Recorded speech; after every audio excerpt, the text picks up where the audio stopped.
That's right, the wheel's back, and it's got a lot of Trequartistas on it. I really don't know what he said at the end of that sentence. I don't think he knows what he said either. So in the final video of the Reject series, I asked for your suggestions for future videos, and you did not let me down. So now you've given me loads of ideas, and there's one I'm going to do today that could be carnage. We need a madman Trequartista tactic from you for sure. My man, careful what you wish for. Let's go. Let's go. Let's go. Let's go. Let's go. Let's go.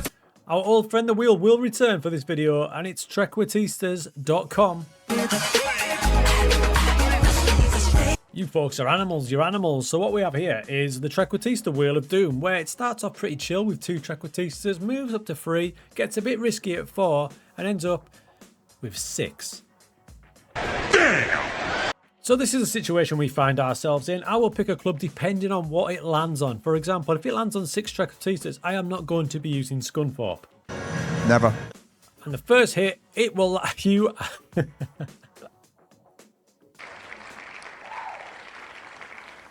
I mean, what a way to start.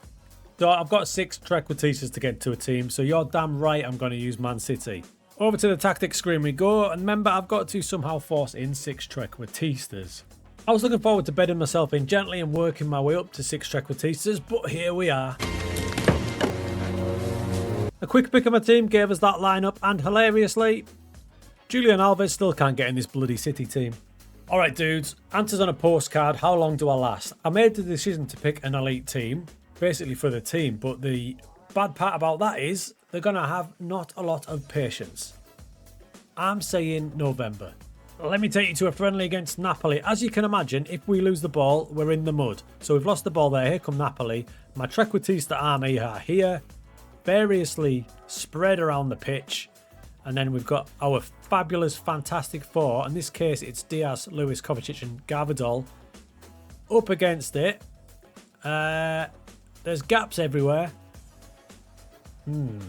However, when we win it back, and he gives it to one of the fabulous 5 up front, you can see them all up there. 6, there's 6 of them. Doku, Foden, Grealish, Bernardo, Alvarez and Haaland. There is options everywhere. What I do like about it is, they don't stick to a position like a playmaker or an Enganche. They move everywhere. Grealish has got it now because the player who was wide was Doku. He's decided to go into the middle. There he is. So Grealish is like, I've got all this gap now. Everyone's moving around everywhere, except Erling. He doesn't move. He knows what his role is.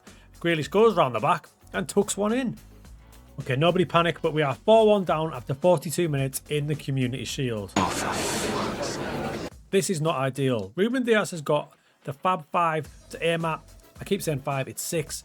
And look who's dropping deep. Haaland, of all people, is showing for the ball. He's got it now. Little ball to Jackie Boy Grealish. He's got all 5 to aim at.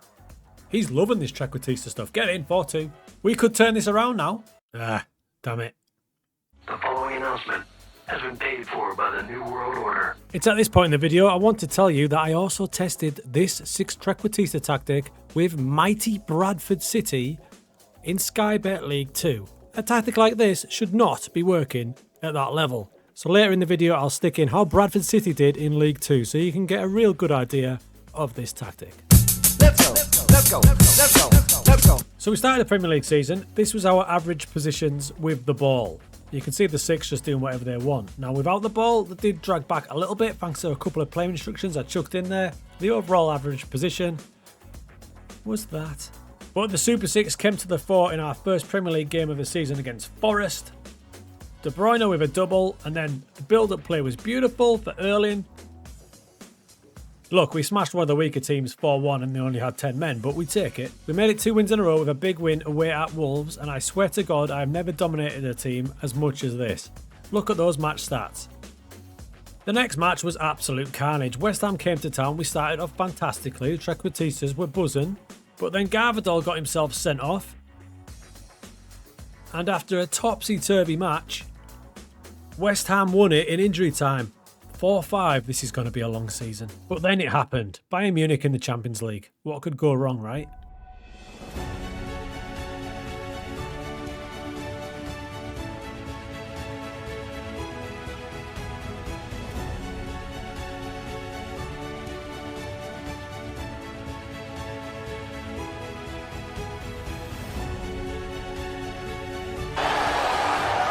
I am so proud. And look at the average ratings, they all cooked. Another normal match followed, this time away to Ipswich. And the Champions League against Salzburg. I'm going to have a word with Rodri. He seems to want to be a Trequartista. Southampton couldn't cope with the pace, movement and power. Championship Middlesbrough could. Not really, but... After a goal-filled first couple of months in the job, we'd made it to November. 6th in the league, won 5, lost 4. We'd scored 36 times and conceded 24. Eddie Howe's just been sacked. Should have used 6 Trequartistas, mate. Arsenal at home, we were 4-0 up at half-time. But with absolutely no idea on defensive responsibilities, the game ended 5-5. After a decent run in which we beat Chelsea, drew away with Bayern in the return, and absolutely pumped Everton, we'd made it to December despite being 7th in the league. But we had qualified from the Champions League and it looks like we're going to finish top. But we are down to a C in support from the board. Keep an eye on it. Those changes, by the way, to try and make this a little bit more solid. Every Trequartista is marking someone now. Every one of them has got mark-specific position. The wingers are marking the fullbacks and these 3 are all marking midfielders. In the next match, we lost 6-3 away to Palace. It's embarrassing. It's a disgrace. That's what it is, a disgrace. But don't panic because Wolves came to the Etihad and with James McAtee pulling the strings, we scored 8. We played them again in the FA Cup and scored another 8. They must hate us. So far playing the formation, the game calls a 3-1-5-1 DM AM wide. What? We'd created plus 35 chances more than our opposition. However, after a loss at home to Tottenham, thanks to Kyle Walker being Kyle Walker, the board seemed to have finally lost patience with us. But my 6 lunatics up front came to the party in the decider against Fulham, and for now have saved our job.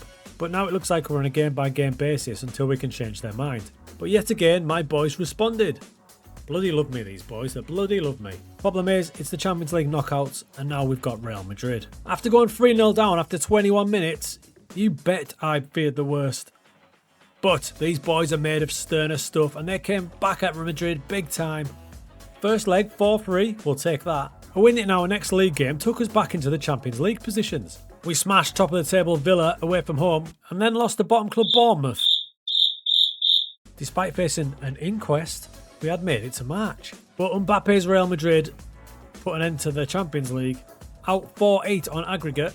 Things are heating up. I can't believe we've lasted this long. Maybe it's thanks to Liverpool and Arsenal also having stinking seasons. But with 9 games to go, we're still in a job. Look at the link-ups from the front, lads. They're loving it. All these lot, all 6 of them. I think the lowest scorer has got 16. Yeah, if we look here, goal scores. So Haaland 36, De Bruyne 21, then you've got 18, 14, 14, 13. Even Rodri's got 9. A 5-2 home win against Leicester sent us skyrocketing up the league. We played a game more, but we're second. Unreal. We outlasted Arteta. A disgrace. But then this counter-attacking goal from Liverpool kind of sums up the tactics frailties. Look who ends up scoring this goal. We rip us apart. And it's Canate from centre-back. Nobody tracking. Not good enough. Our biggest defeat of the season. Now I'm worried. But what a response on Derby Day away at Old Trafford. That gives us a bit more time. Truly wild season. We've got 5 games left to last it. With 6 Trequartistas. We're online to break the Premier League goal scoring record. But with only 3 games left, we face the sack again. Don't you dare. We should be used to our responses by now. Hey yo! Well, here we are on the 19th of May. It's our last game of the season. We have survived up until now. We're in a Champions League battle with Villa, West Ham and Arsenal. If we win, we shouldn't get sacked. As always, when the pressure's on, my boys and the Trequartistas stood up to be counted and we smashed Brighton for 6. Job done.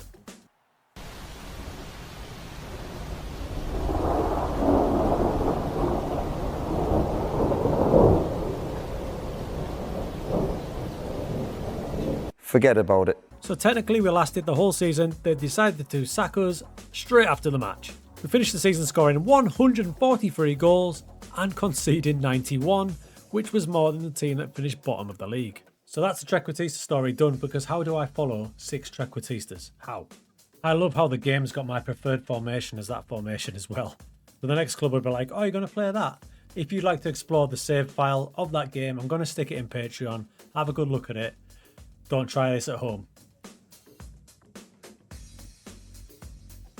They won the bloody league. They scored 124 times and only conceded 87. A tactic like this should not be working at that level.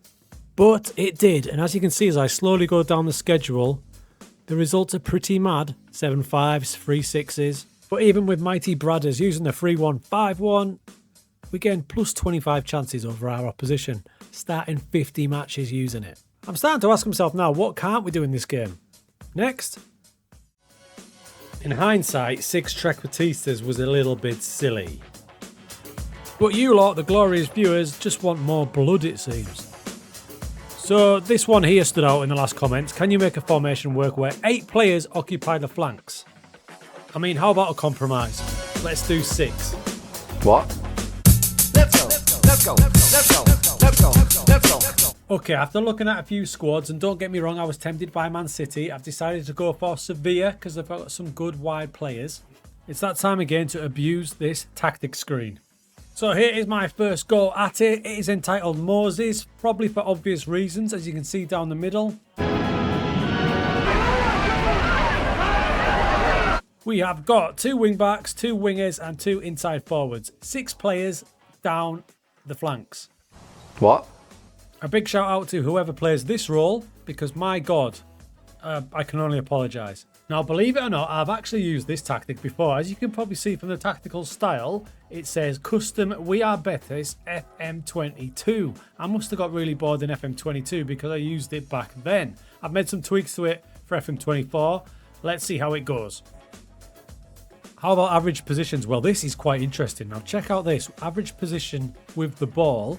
You can see we've got 2 wide here, but for whatever reason, 8 is Ocampos. He spends loads of the time centrally. I haven't got any player instructions on him. And Janzai stays out wide. There's the 2 fullbacks. Without the ball, they drop into this kind of mess there. It's kind of structured, but you can see where the problems will be with 11 and 10, basically holding hands. So your overall positions look a little bit like that. Oh dear. First game of the season was against Real Betis, who have got a pretty strong squad, and they've got the charming Pellegrini in charge. We fell behind early and I feared the worst. But the sheer amount of players we've got forward means Betis couldn't play out, and on the counter-attack we were lethal with options everywhere. I mean, how's that for a first game of the season? We followed that up with a 0-0. But back at home, we beat my beloved Real Valladolid comfortably, and then killed Espanyol. I don't know what's happening, but it's beautiful. So after 4 matches, we're unbeaten, second. So like I said, Ocampos is chilling out in field most of the time. I've added no play instructions to him, not even sit narrow, but he's deciding to take it upon himself to go in there. Love that. First big test was Barcelona at home, and we took the lead early. Then a massive mistake got Lewandowski in, and I'm telling you, this was against the run of play, but Barcelona went into the lead. Again, our high pressure with all them bodies got us back into it. But later on, they absolutely stole one. As the match stats show, we were really good here. Through to December, a couple of defeats here and there, but overall really good. We were sat in the Champions League spots, having only lost 3 times. We'd also scored 40, but we're starting to concede a few now as well. There might be work on us out. Worryingly though, we have not played Mbappe and Real Madrid yet. Predictably, with Ancelotti's narrow diamond, they picked us apart when we did play them. It was 4-1, we put up a decent fight, but like I said, that formation is always going to rip through ours, which is basically more open than a porn star. He didn't just say that. But in February, we're still doing pretty well, 5th place. My big problem was this man. Not only did he go to the Cup of Nations, but he's also got injured for 2 months. He's missing a heap of matches. We drew Real Madrid in the Cup and Mbappe did it again. Same result, a bit harsh when you look at the match stats. Go away, you horrible little man. Another defeat this time to Barcelona, and then a wild result against Getafe, 6-4, Bilbao 6-3, and a thumping 5-1 away win at Girona. But without En-Nesyri, we ended the season in a bit of a whimper and fell away right at the end. We finished in 6th spot, qualifying for Europe, and to be fair, it was better than pre-season predictions. That's how we finish on attempt 1 with the tactic, the Moses. You can see the combinations down the right-hand side, though. Have you seen a combination like that before? So we've got right back and attacking right side, enjoying each other's work. Left-hand side's good as well. Centre-back's letting us down, but to be fair to these two, and whoever plays in there, they are getting bombarded. But 6th place, not bad. Time for attempt 2. Let's go. Let's go. Let's go. Let's go. It was back to the tactics screen once again. How about this version then? We've got 2 wide centre-backs, 2 wingers, and 2 inside forwards. What the hell is even that? I guess technically you could say these guys are not wide, but come on, give me a break. This time against Betis, we only drew 1-1. Loads of chances created, but not the 7 like last time. Okay, this one is fun in match, I'll give it that. So Nianzu's the main centre-back, then I've got Bade on one side, Marcelo on the other, and Gudej is the half-back. Now everybody else is just bombing upfield, like we can see here. I pause it there, we've got 1, 2, 3, 4 across the top, then we've got Januzaj just behind, about to break in as well. And you can see Campos, he's basically playing, he's tucking right in. Januzaj's there ready to overlap if he needs him. He goes by himself. There's Januzaj, so that's helping with the 2 wide players. And the bloomin' centre-back scores. I want to shake his hand. I want to shake his hand. Average possession with the ball for this Carnage one is there. You can see we've got basically 4 staying back and then 1, 2, 3, 4, 5, 6 going forward. Without the ball, it looks a little bit more structured. And overall, okay. We had a hell of a game against Barcelona. The wide players causing havoc. Barcelona stole another one, 4-3 this time. The start of the season was decent. We had an 8-0 there against Leganes as well, one of the weaker teams. But it was a lot more frail at the back this one. And when we got knocked out by Marbella in the Cup, What? I started to question things. I changed the wide centre-backs to liberos because why not? It's a stupid idea! You're a stupid man! But we couldn't really get going at all through the season. But we did finish 6th again. Again, not bad, but we're not quite breaking through. A disgrace. And we're back again. Let's go. Let's go. Let's go. Let's go. Let's go. Welcome to Wide 6. He's going to rot in hell for what he did here tonight. Obviously, the problem we've been having with the last 2 tactics was defending, so why not take another defender out? That makes sense. My thoughts are, we're finishing 6th, we're doing well, let's go for it. So the inverted wing backs are going to be on attack this time. We're going to have a half-back who drops next to Marçal, and the rest...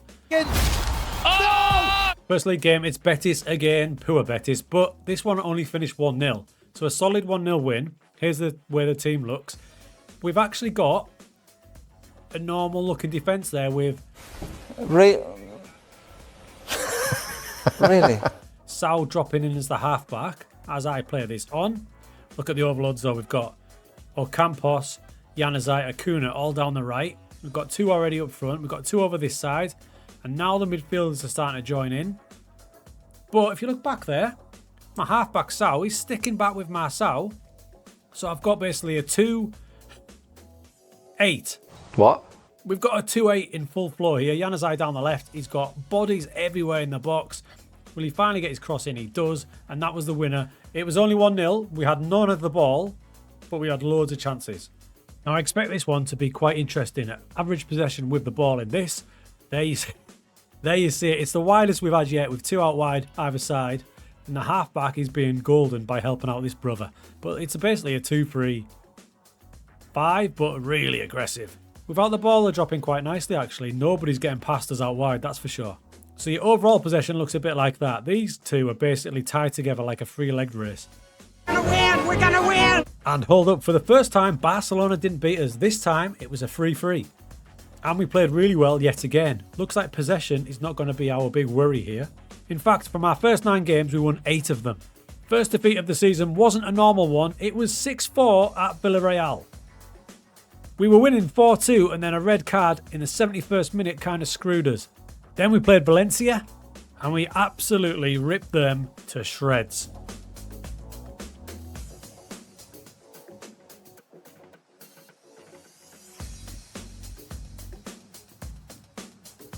Whoa. After 20 matches, we were stunningly sat in 2nd position. We're scoring over 3 goals a game and we only conceded 21.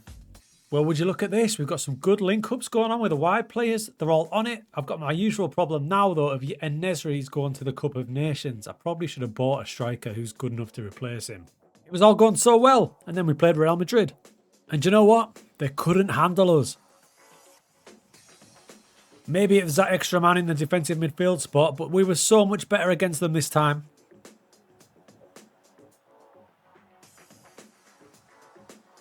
A pretty stunning away performance and beating them 3-1. We did lose late to Barcelona, a red card really didn't help us, but we were smashing some really good teams. Semi-final of the Cup and we drew Valencia. We beat them 8-1 last time. I was confident. Out 5-1. Sometimes things just don't make any sense. And you sound in control. Despite that though, the season as a whole was blooming fantastic. With one game to go, we're guaranteed to finish in third place. I'm buzzing with that, having only lost 6 matches. Our last game of the season is at home to Real Madrid, and they are in a title fight with Barcelona. How fitting it would be if we beat them and stop them winning the league. Sorry, lad. Where's this? So the big match against Real Madrid, they needed to win to get the title. And this is when I knew that this tactic, somehow, somewhere, was bloody good. In an epic match, we absolutely blasted them and scored 4 times. Our XG was off the chain. With Barcelona winning, this meant we just cost Real Madrid the title. So the most successful version of the 6 wide player tactic yet. Over 38 games, we scored 103 times and only conceded 46. I think that's a pretty decent result. I'm going to stick that in Patreon. I don't know why it works so well, it just bloody does. So the season as a whole, we played 50 matches using that formation, a 3-4-3, 2 DM wide. What? Rolls off the tongue, and we created plus 38 chances, more than our opposition. Now this little tab here will tell you how good your team was against each formation, and interestingly, 4-3-3 and 4-2-3-1, probably the 2 most used tactics in world football. We were plus 16 against 4-3-3 and plus 14 against 4-2-3-1. The ones we had trouble with, as you can imagine, was the narrow tactics that attacked us through the middle, was your diamonds and your narrow wing-back systems. But overall, what a result. I guess I'm afraid to ask, but what's next?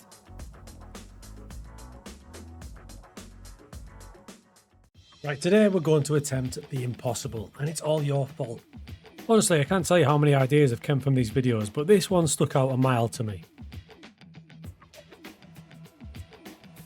That's right, today I'm going to attempt to avoid the sack by playing a formation that has 4 people down each wing. This is about to ruin any reputation I ever had. And the unlucky subjects of this test will be AS Roma. I can't apologise enough.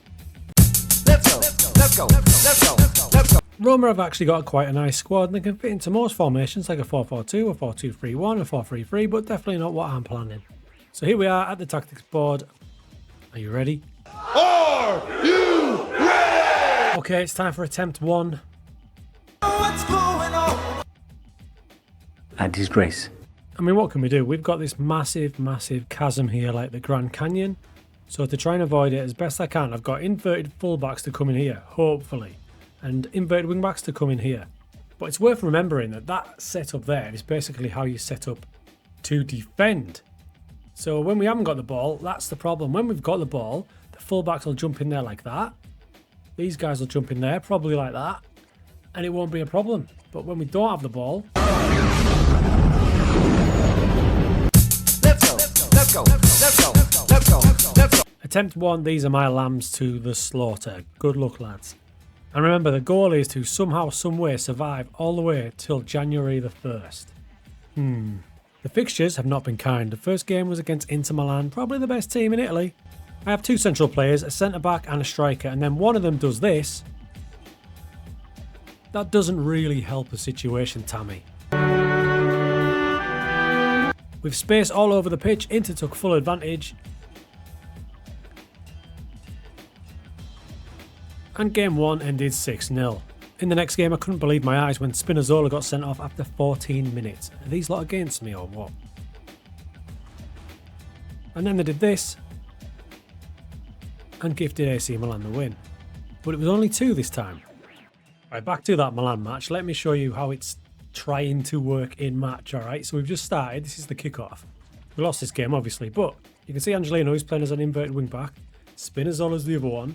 So they are in midfield with Cristante. That's working going forward. Look at that. And we've got Ndika and Mancini at the back. They're the 2 inverted fullbacks. So that's working.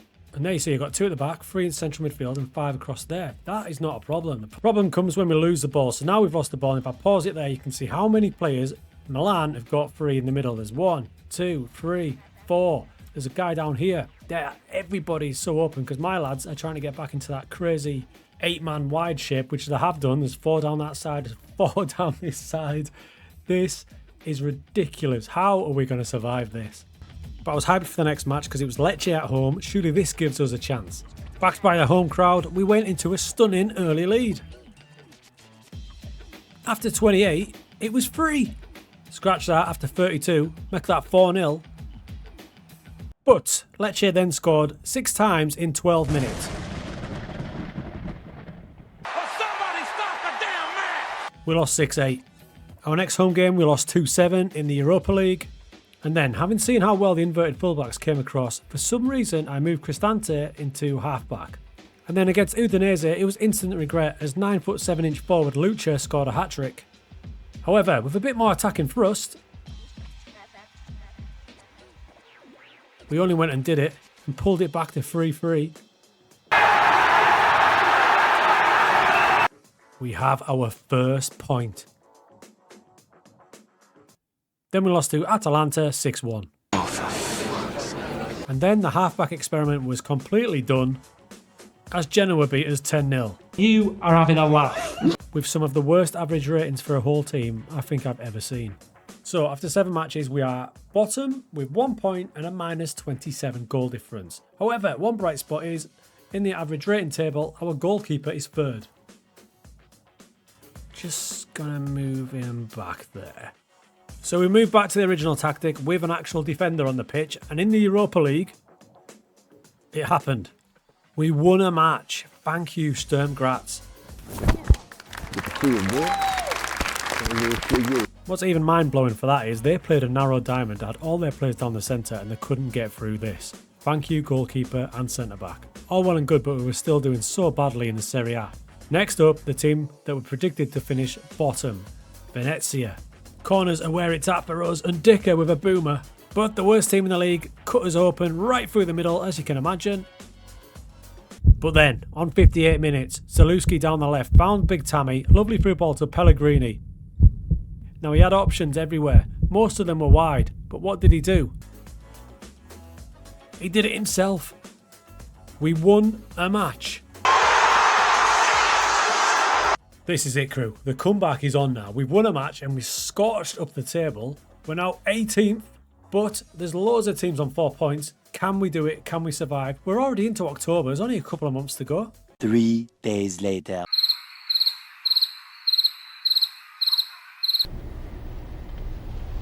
Okay, our first sack for it is the 25th of October, but the good news is the next game is probably the easiest one we'll ever play. It's Karabag in the Europa League. We can't mess this one up. And at that point, they turned on their best performance of the season. All sorts of goals were going in. And you guessed it, all of them were coming from the wide positions. But we can bask in the glory of a 5-0 win, playing 8 people out wide. We then faced Lazio in the derby. Granted, they went down the middle and scored, but we put up a decent fight. We'd made it to November now. Yeah, results had not been pretty, but we're still going. A tight loss to Torino, but we were the better team. I'm feeling good.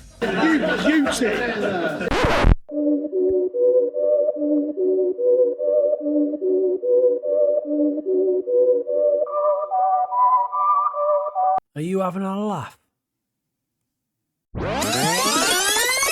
Let's go. Okay, November 4th to beat. We tried this and we tried this. Both didn't work. So what do we do this time? It's pretty clear that we don't have enough men in the middle. So we're going to drop this guy back and go strikerless. What? The bit at the back worked quite well, actually. These two jump in there quite nicely. So that's not the problem. The problem is this chasm here. I told you. So along with him there, I'm going to put these two on inverted wing-back defend and just hope that they're kind of sitting there. Okay, take 2. I'm pretty confident of this one. I think we can get past November. This time we lost nearly every match. Sacked again, 5th of November. Stop it. Get some help. Right, this time I'm determined. This time we're going to put in some serious work. It's time for player instructions on these guys to help us in our battle with avoiding getting battered. First off, to encourage these fullbacks to sit inside more, I'm going to get them to mark position, and they're going to mark each striker. I'm going to do the same with the inverted wing backs. I want them to act like midfielders, so let's make them mark central midfielders. I'm going to change the wingers to defensive wingers, and when we lose the ball, rather than running back to our positions, I'm going to tell them to counter press and just try and win it back wherever they find themselves. And sod it, balance hasn't worked, let's go to attacking. I'm feeling good. I put all my tactical nous into this one. Let's go. Let's get ready to rumble! The brave new era began, and we were 1-0 down after 4 minutes. Why are you the way that you are? But, and there's a big but, we came back. And with only 10 men, we drew 2-2 with the best team in the league. In the next match, we went down to 10 men against AC Milan. And lost 6-0. Here's Kenny earlier this afternoon. And then brought in Trap outside and much lower defensive line. Why not? We lost 5-1 at home to Lecce. There are a few more changes. We managed to score 5 against Genoa. No 10-0 here. We were at the dizzy heights of 18th. It was only the 11th of October though. It's judgment time in the month, November, and Angelino did that after 3 minutes. Idiot. What are you? An idiot sandwich. We lose 1-0, and you know the rest. Sacked. 5th of November again. I mean, what do? This is the last attempt. We can't get past November 5th. That seems to be the sacking point. So we need to get at least 3 wins before then. Let's go. Let's go. Let's go. Let's try something. So we'll focus and play down the wide bit because that's where all the players are. Let's focus through the middle and try and make the players come in. We're going to try a cautious mentality and a wide player maker one side and an out-and-out winger the other. Right, dudes, last attempt.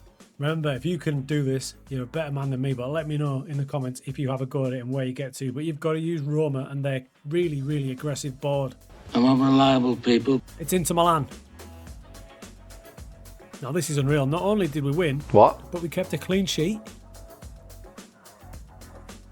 We got another win against Lecce at home. What is going on? Look at the match stats and the average ratings. Stop the count right now. Stop the count. Our third win came in Europe and then back in Serie A against Genoa.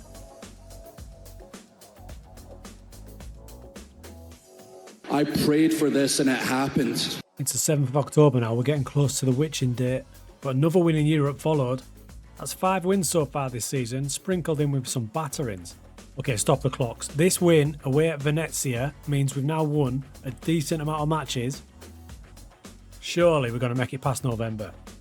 That doesn't actually look that bad now, does it? We've won more than we've lost. I am the best in the world. Okay, Napoli and Lazio brought us back down to earth. But top of the Europa League group. And next up is Inter, and we've already beat them. I shouldn't have said that. In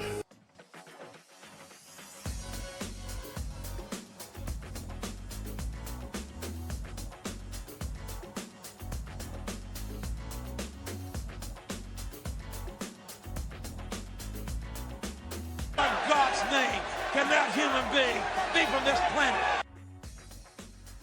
Alright, not ideal. It's the 4th of November, but surely we've done enough here to keep our job. I mean, we're top of the Europa League group. What more do we need to do? Okay, we lost to Torino, but it was close. But we'd made it past the 5th of November. Let's go. Let's go. Let's go. Then we lost to Como and got sacked on the 13th. Nah, man, I can't do this anymore. If you can do this, you're a better man than me. Sod it. I quit. Recently, we've been doing some really weird tactics. It started off with 6 Trequartistas, then went to 6 players out wide, and last time we tried 8. What do you do when you've done 8 players out wide? You do every player through the middle. Let's go. Let's go. Let's go. Let's go. Right, crew, to blame for this one is Andrew Laws, who gave me the idea for this one. The 2-2-2-2-2-2, all the 2s. Right, so basically the 2-2-2-2-2 is absolutely no players out wide, so just chucking players in here, they're going to look a bit like that. It's embarrassing. Now, if I'm trying something as ridiculous as that, you're damn right I want a strong team, and I've chose Real Madrid for a couple of reasons. The first is Ancelotti's built a team there that are going to be pretty much perfect for this. You can see his preferred formation is a diamond, so narrow. So the squad should be suited to it-ish. We're just going to disregard the likes of Carvajal and Mendy. We won't be needing those. And to take on something like that, we need a team that's going to be capable of dominating matches. Okay, so last time we did this one, which I was absolutely dreading. I thought we had no chance. However, this one, I think we've got a bit of a chance. Never. This one looks wide open. Look at the gap. When you go to this one, yes, there's gaps down either side, but I think it's easier to manage than this one. I might be wrong. Quick pick of the team shows how much they are suited to it. We've got all those players through the middle. I'm going to change the team a little bit, but to give you an idea, it doesn't look bad, does it? So my changes to personnel first. I'm going to keep the two centre-backs and the goalkeeper and the two defensive midfielders and the midfielders. They're all perfect. The only place I'm going to change is a little bit higher up. Endrick comes in for Arda Güler, and I'm going to retrain Endrick into that position to make sure he's perfect for it. Attacking midfielder attack should be good. I'm also going to put Rodrigo in there, and I'm going to ask Endrick and Rodrigo to cover the flanks using PIs. 3 days later. I've had a play around, I've changed some play roles, and this is what we've came up with, and this is how we're going to play this. We've got two ball-playing defenders, and you might not be surprised to see I've asked them to stay wider when we've got the ball. So when we've got the ball, we'll just eke out a little bit wider. We've got a half-back who'll drop in, who will help that. When he drops back, the centre-back should go a bit wider, and Camavinga is just going to sit and win the ball. Two Mazzalas in front, so they'll go up into the pockets, getting a little bit wider. And then we've got two attacking midfielders and the two advanced forward. Advanced forwards will go wide, so I'm hoping we can get some decent width thanks to the player instructions and role combination, which we'll go into later on. For now, wish me luck, but that is what we're going with. Pre-season, it went all right. I like the way it looked. Look at the combination play with Endrick, Mbappe and co. So that was away at Genk, and Endrick and Vinicius with the goals and plenty of shots and chances created, and the average ratings of the team, all pretty good. Similar story against Copenhagen. First big test was the testimonial against Tottenham. If I pause it there, you can see the gaps that a good team had gone to exploit. Richarlison's got an absolute acre to play in. So we lost that one 3-1, a little bit of a worry, so we're going to make some changes. The big one we're going to add is trap inside. Obviously that's where all our players are, so let's try and force players into us. Here is our last friendly of the pre-season against Atalanta, and you can see pretty much how the team shapes up as soon as they get the ball. The two centre-backs are there, the two defensive midfielders are there, and you've got one Mazzala, the more we've drawn one, Valverde, then Bellingham's pushing up with the front four box. As it plays on, we should see Shamani drop in to the centre-back spot, which allows Militao to carry on as a kind of attacking centre-back, nearly a libero. As he gets forward, you can see Bellingham into that gap there, but it's all super narrow. I make no bones about it, it's super narrow. Vinicius finds Jude Bellingham, and he's the one to make a breakthrough down the right, supplying the width, but it's still tight, isn't it, inside the 18-yard box. And there's the assist. I mean, it's nice, but it's going to be super narrow. Straight and narrow. Now it's time for the season to start. Those are the boys in the positions ready to go. But there's a different type of pressure with Real Madrid. Yes, they're a good team, but if we don't get moving fast, it could be another sacking by November situation. Yeah! Fire! Game 1 was Getafe away. Not a bad way to start, and they started really well. Goals from Bellingham, Rodrigo, Mbappe, Vinicius gave us a 4-1 away win, and the average ratings, good start. You might be curious about average positions, and this is what it looks like with the ball. You can see how narrow it is there, going this way, and you can see 66 and Mbappe, so that's Endrick and Mbappe, kind of getting in each other's way a little bit. Without the ball, we drop into this, so you can see where the problems will come, down both flanks.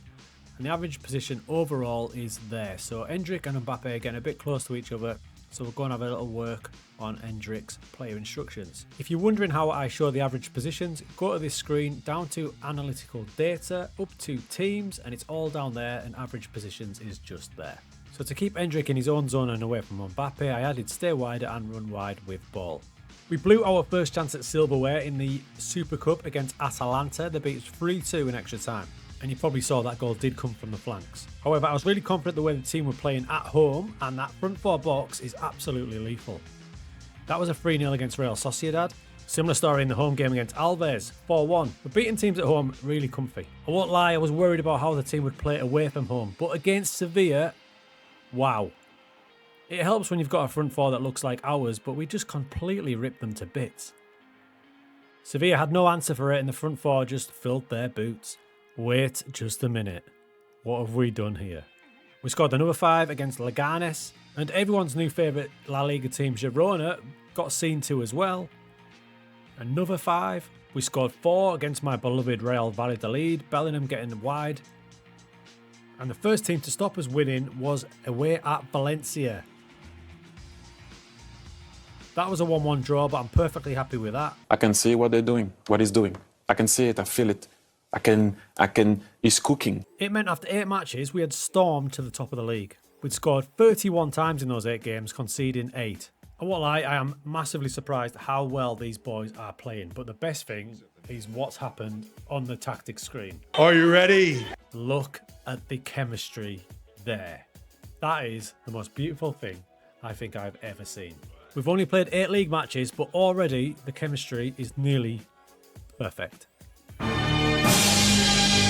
Now, the good run was stopped, however, in the Champions League by Aston Villa and Ollie Watkins. They beat us 3-1, but we put that right in our next Champions League match, scoring 5. And having Mbappe was proven to be super handy as we absolutely destroyed Espanyol.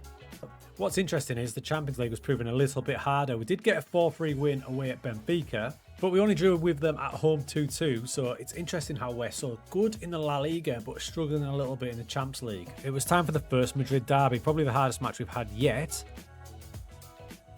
Dominated this one from first to last minute. A 3-2 win, it should have been way more comfortable if you look at the match stats. Then it was time for the first El Clasico, the biggest test yet, Barcelona. A Modric penalty put us 2-0 up, but we weren't helped when Jude Bellingham lost his rag and nearly killed Ferran Torres. He was sent off, and in the 85th minute, Barcelona equalised. As you can see from the match momentum, that sending off completely changed the match. Villa beat us again in the Champions League. They are officially my bogey club in Football Manager. I hate you. But despite that, the season overall so far, fantastic. In January, we sat top of the league with just that 1 league defeat away at Villarreal. And the team chemistry continued to look absolutely fantastic. Let's go, let's go, let's go, let's go. The season rolled on, a little bit of a dodgy period here in the start of January. This included getting knocked out of the Spanish Cup by Atletico, and our first big defeat was against PSG in the Champions League. And if you look at it, you can see who done the damage. Dembele, their wide man with so much space. He ended up scoring a hat-trick, and if you look at the match ratings, he got a 10 out of 10. Just loads of space for him down there, as well as Asensio. So we got knocked out of the Champions League, but in the league we continued to dominate. We got our revenge on Villarreal, and with 9 games to go, we were 8 clear of Atletico Madrid at the top of the league. Barcelona are having a nightmare under Hansi Flick. As the league form continued to be fantastic, avoiding defeat in our next match would give us the title. Our next match is against second place Atletico. Now, believe it or not, up until this match, the results hadn't been crazy. But in this one, I feared the worst as we went 2-0 down. In the second half, we fought back though, through the middle as usual. On the counter-attack, Mbappe and the pace from the other forwards was lethal. Down the flanks, we were getting exposed again as wing-back to wing-back. But again, we came back.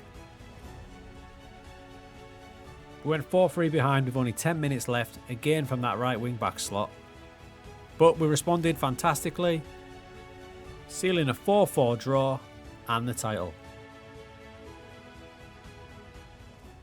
We celebrated in the next match with a big 7-0 win against Betis, and Endrick starting to become the superstar we think he's going to be. And finished the season with a whopping 92 points, 17 points clear of second place. So a surprising title win, but not only that, we scored 120 times. Is that 3 per match? And we conceded 45. Now, considering all the gaps we leave, 45 is not too bad. You can see here we played the same formation for the entire season. So 50 matches and plus 44 chances better than our opposition. And once again, there is the incredible link-ups, the chemistry between that team. I knew they'd be good in a narrow formation. I didn't think that they'd be that good though. Now, of course, I'll put that tactic in Patreon, but, and it's a big but, approach this tactic with caution. You need a good team. Because I took over Atalanta, probably one step down from the Elite League clubs. It was a very stop-start period in charge, and we lasted till the 6th of January before they sacked us. Then I tried it with a low team, so Sky Bet League 2 Doncaster Rovers, and despite a decent start we fell away badly and only lasted till the 24th of October. So if you're going to give that one a go, be very careful with it and make sure your team are bloody good. So we've just done a 2-2-2, all them players down the middle of the pitch. This followed the ridiculous 8-man wide tactic, but today, who needs a midfield anyway? That's right, today we go with no midfield and we're going to use Sporting because at least I know the squad well. What we need to attempt to pull this off is a load of defenders, which they've got, a load of strikers, which they've got, and these guys in the middle, their careers at Sporting are basically over. Time to go! To do this, we've kind of got no option. We've got to have 5 at the back across there. We've got to have 3 up front. And then it's these 2 positions that could be the ones that are debatable. What we can go for is either 2 in there, but they've got to be shadow strikers, or we put them both wide. And I think if they're going to be out there to make them sure they're not midfielders, they've got to be the infamous Rom-Dotters. Not even sure if I said that right. So now the shape turns into that. Even the game recognises it, calls it a 5-5 wide. If I speak, I am in big trouble. So you have 5 across the back, literally no one in DM, no one in central midfield areas, and then you've just got them 3 up front. Absolute rubbish. So the challenge here is to try and find roles and duties to occupy these massive, massive spaces that we've left behind. Now, I have chose Sporting because they've got a good squad and I know it, but the problem is they are expected to finish top 3, so there's a bit of pressure. There are a few roles that could help us out. Fullbacks, for example, we could possibly go inverted wingbacks. Central midfield, we could bring in a libero to tuck into that midfield area. And maybe up front, we can bring in a false 9 or someone who drops off a bit deeper. But we're still not going to avoid the fact that that chasm is big. And remember, that is basically how your team shapes up in defensive situations. They're going to drop back into that shape. That means these guys at the back have got a lot of work to do. Let's go, let's go, let's go, let's go. Fast forward through pre-season, it's been surprisingly good, including a big win against Dortmund, who did have an absolute truckload of chances, but we were more clinical. Into this match with Dortmund, you can see the shape we've got here. We've actually got bodies in midfield there. We've got Diomande, Coates and Inacio. That should give you an insight into the tactic I'm about to show you. We've got 2 guys at the back. So going forward, it doesn't look too bad, does it? And a goal comes from this, thanks to those players in the middle playing as fake midfielders. There is the first version of this. And somebody asked me about this. How do you get your chemistry so fast? Listen, there's no science to it. I have honestly no idea. They've just taken to it. Maybe it's because they're used to playing with each other and there's no transfers in and they've had a good pre-season, but chemistry is through the roof. That is what we've been using. So for this version, to find bodies in the middle, I went with a triple libero, which we do have experience of. We've got Diomande on support and Inacio on support, so they will go a bit higher up. So when we're in possession, they'll go up to here. And Coates as a defender libero will pop in there. And these 2, like we saw in the clip, jump in there. When we've got the ball, it's really not a problem. It's when we don't have the ball, the problem ensues. You can see when Dortmund have got the ball here, there's central midfielders with all the space in the world. As it progresses up the pitch, these guys are not getting tracked by anybody. And that's where all the goals are going to come from. To help us out a bit, we've gone more direct. So we're going to get that ball up to these attacking areas as fast as possible, but still playing out of defence. I'm also not messing around with it when we do get the ball, taking long kicks straight up to them strikers. So I'm toying with the defensive line. I don't know whether to go really high or really low. I'm going to start really low and see how it goes. But after a good pre-season, who knows? I think we'll be good in the league, but we've got a really demanding board. Let's go, let's go, let's go, let's go. In the league, we started off well. There are some weaker teams we should be able to take advantage of. Like we said, we're going to have loads of players out wide and in the box. Look at that. First big test was Porto in the Super Cup. It didn't go as badly as I thought, and this was even with 10 men. So we lost that one 2-1, but promising. I won't lie, I was worried about AC Milan in the Champions League at the San Siro. Now, we did create chances in this one, but ultimately, we got battered. Bit of a wake-up call, that one. Now, despite that, the start of the season had been okay. In the league, we sat 4th, but only 5 points off top, but we had lost a couple of games already. In the league, we made a couple of tweaks, but there was a slight problem at the back with chemistry starting to falter. Into January, our Champions League campaign wasn't great. We only won 1 and drew 1, both against Cypriot team Aris Limassol. Couple of worrying signs in the league as well. We got pretty much battered here by a team we shouldn't be getting battered by. 2-1 at home, and if you look a little bit further down, our average ratings weren't great, and that sort of tactic there, with all those people in the middle, is one that can expose us. So a little bit of a dodgy run, but then we came back and won 5 straight, including a hat-trick from one of our liberos. As we win the ball back here, there's 1, there's 2, and there's 3, all 3 of them across there, and they are basically dominating the midfield for us because they are our only option, so it's a good job they can shoot. A booming hat-trick. That run and form had pushed us up to second. We're only 2 points behind Porto here. But just a month later, it's never a good sign when you see this message, or this one. After winning 5 on the spin, we lost 5 on the spin. Spiralled down to 5th in the league. But in the Europa League, we got some form back, and against Olympiacos, we smashed in 6. A 6-3 win, that should get the board off our backs. Do what you need to do. In the return leg, Olympiacos beat us 6-3 and then knocked us out on penalties. I'm not nervous. This is not looking good. We were just about clinging on to our job with a couple of wins. I dropped Trequartistas back to a ball-playing defender to try and make us more solid, but that meant less bodies in the middle in attack. We had a better run at the end of the season, but missed out on a Champions League spot by a point. And despite constant talk of potential sackings, we somehow survived the season. Okay, I tweaked throughout that, but it's time to reverse it, and we're going to try something different this time. See if we can make it a little bit better. Okay, this is version 2. We've gone a completely different way for this one. In this one, we're asking the 2 fullbacks to support the middle alongside a centre-back and keeping 2 centre-backs back. We're also asking 2 false 9s to drop in the hole as well. On this occasion, you can see that the fullback is the one who supplies the key pass. So this is the one we went for this season. The inverted wing-backs will jump into there, both of them, and 1 libero Diamandi. So that'll leave the 2 centre-backs sitting back higher up the pitch. We're going to have 2 false 9s this time. We drop back instead of 1. Heritage. That's what we'll go for this time. Team instructions are pretty much the same. We've got a balanced mentality, but I have gone for a higher defensive line on this one. I thought we were inviting too much pressure last time. The early signs were really good. The false 9 was linking up great with the Rome de Terres down the sides. Not only that, the libero was getting involved quite often as well. Our first home match was an 8-goal win. Our first 4 matches looked bloody promising. Even against a team that was flooding the middle, we still played really well. After 8 matches, we were top of the league and absolutely flying. Then we played Bologna in the Champions League, still using Motta's principles, rampaging defenders through the middle, found all the space in the world. And that, ladies and gents, is our wake-up call.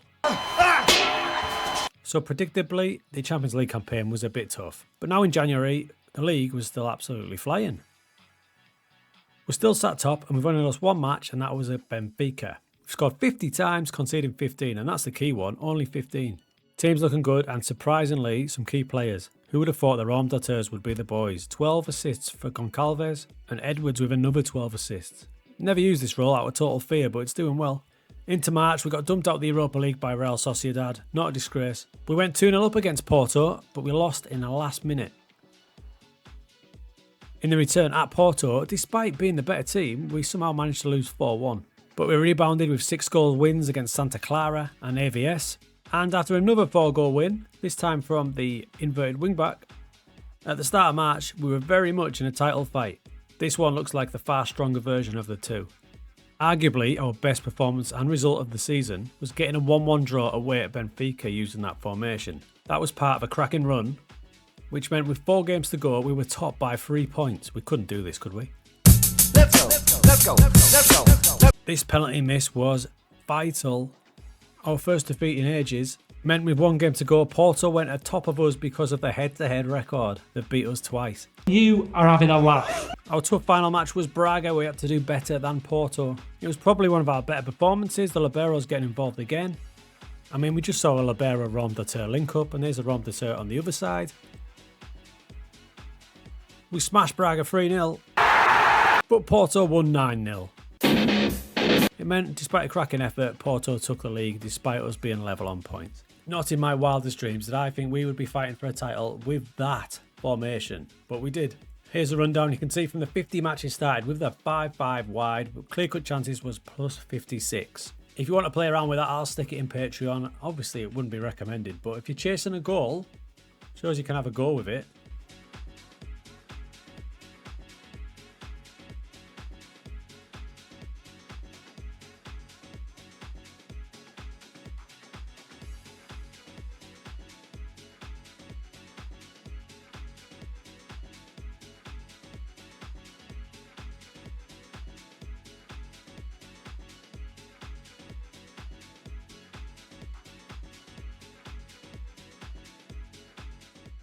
Last time we survived 0 midfield, but that wasn't good enough for you lot, was it? Now, foolishly, I went to the community tab on my YouTube page and I asked you lot what you would like to see me do next.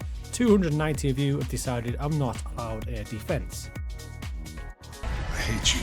So I ummed and ahed about what team to use, and I have gone for a big team and put myself under pressure, and we've gone with AC Milan. Now, similar to the one where we played 8 wide players, we're going to try and survive and get past that dreaded November 5th, but I want to try and get to January. Let's go. Let's go. Let's go. Let's go. So no defenders. How in God's name do we approach this then? Well, first off, obviously everybody's going to be away from there. It's pretty clear we're going to have huge gaps here, so I'm definitely going to have 3 of them across here. Surely we've got to use halfbacks. In fact, all 3. So for attempt 1, I'm 100% going to have 3 halfbacks. It's what to do higher up the pitch is the problem. 3 days later. After having a play around, this is what we've come up with. This is OJ. No defence. Damn. So I've got 3 halfbacks across there. I toyed with having 2 inverted wing backs, but I'm going to need an outlet somewhere. Otherwise, we're just going to invite pressure after pressure. And the reason we've got 2 wide guys is basically down to the squad. We've got Leo, Pulisic, Trequartistas. We've got some good wide players. I need to use them. Now, when I select my strongest 11 with quick pick, you can see the team there. Pulisic, Leo, Jovic, Loftus-Cheek, Rangers from Holland. Really good. But back here is where we're going to have an issue. We've got 3 halfbacks or midfielders, so I'm going to change it up a bit. We've got some good centre-backs, including Tomori, so I want him to be the halfback because I basically want him to play like a fake centre-back. So we'll go to training and we're going to retrain him to be a halfback. He's going to get on-the-job training though. I did the same thing with Fau and Kalulu. So there's my 3 halfbacks. They are centre-backs, but pushing them higher up. Now this is a funny one as well. If you go to the out of possession, it looks like we've got a normal back 5 there, doesn't it? Little does the game know that they are actually all in the defensive midfield slot. Now I've put a much lower defensive because if we go too high, that gap is going to be ginormous. So we're going to start with that for version 1. And I can't play counter press because watch this when you play counter press with midfielders everywhere. The whole team would counter press. In possession, I've got slightly more direct just to get it up the pitch a bit. This is all guesswork. I have no idea what the fuck I'm talking about. Here's version 1. Will we survive? The goal, first off, is November 5th. From past videos, you know that November 5th is the cutoff. Let's get through pre-season and reassess. Let's go. Let's go. Let's go. Let's go. Tiny Neezer, thank you for giving us a bit of a confidence boost with a 7-0 win. If you look interestingly down at the average ratings, it makes it look like we've got a proper normal back 5. But we then played Juventus in a friendly and it was 6-3. I think we can get used to this sort of result. And in the final friendly, it was 4-1. Not only is this concerning because it's not looking very good, but the 2 teams we're going to play this season have both battered us. But we're going to give this a go as the season starts. Sometimes friendlies aren't a good guide, but interestingly, look at this. I've copied the tactic over without naming it, and the game calls it a 5-2-3. We've messed the game's head up. They can't fathom that the fact that there's nobody back there. So instead of calling it just a 0-5-2-3, they've gone 5-2-3. Right, first game of the season was Torino, and it wasn't the worst start in the world in a tricky little away game. Now this team are always going to score goals because we've got good options going forward, but check this out. When I pull this back, a couple of the halfbacks are actually staying back, which is good news. But defensive responsibilities and positioning is not quite there. As we pause it there, there is 2 players unmarked in the box. Okay, first game 2-2. Next game, more of the same going forward. We are really good. And we won this game 4-3, but I want to show you what we're dealing with this season. So we haven't got the ball here, Cagliari have, and if I pause it there, we've got 1 striker, 2 striker. I mean, he's offside, but we've got a guy there playing them on, and all it takes every time, there you go, is 1 through ball through that middle, and we are absolutely screwed. I mean, now we've got 4, arguably 5, unmarked through the middle. So thankfully we outscored them, but you can see the problems we're going to have. We lost to Roma, but it was only 1-0. That's a win in my book. And then against Empoli, it was the first of the what I would call mad results. Here we see we have literally nobody in our own half. This was our second goal. And despite dominating the match, the same problems came to pass. We've got 3 players unmarked there, 1 ball over the top, despite having a lower defensive line, equals problems. Casual 7-3. What's happening? Huh? At the minute, the quality of our team is getting us through, but there's another through ball from Palmer. They're all onto us now. Nobody believes in you. But we got our first clean sheet against Lecce. They should be ashamed of themselves. And after that result, shockingly, we'd only been defeated once, third in the league after 6 matches. What is happening? I was expecting us to have to do this 2-3 times, but we might be nailing it first time. I have added some player instructions to the halfbacks. All 3 of them are closing down less, marking tighter, and they've all marked specific position. For example, the right halfback is marking the left striker. Seems to be working. Yeah, boy. This goal kind of sums up what we're dealing with.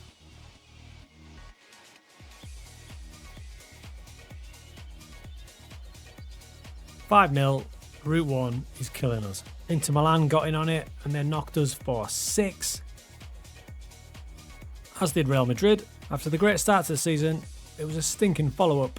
And hello, old friend, but if you notice, it is the 12th of November, so at least we've got past the 5th, just.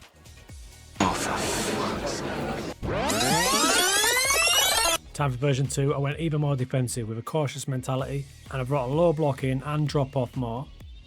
Inter hit us for 8 this time. It was a thoroughly disgusting season. Sacked in November. Oh shit, here we go again.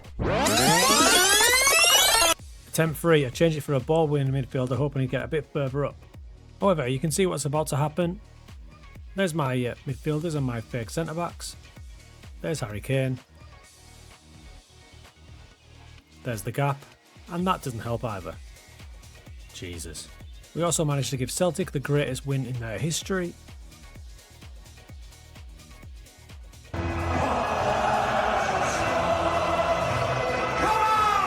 November 25th.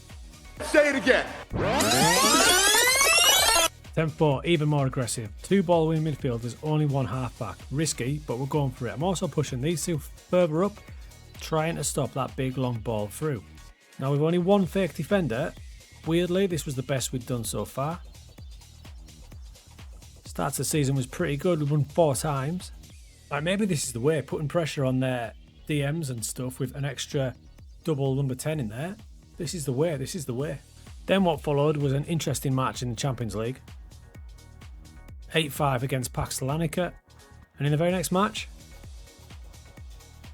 a 6-5 win against Atalanta. Bizarre this, because the average positions don't look that bad. With the ball, decent. We've got that 1 deeper player. Without, a little bit worse. Overall, you wouldn't say that was too bad. After a couple of good wins, we were going confidently into Derby Day against Inter. Now Inter scored early. And it went downhill from there.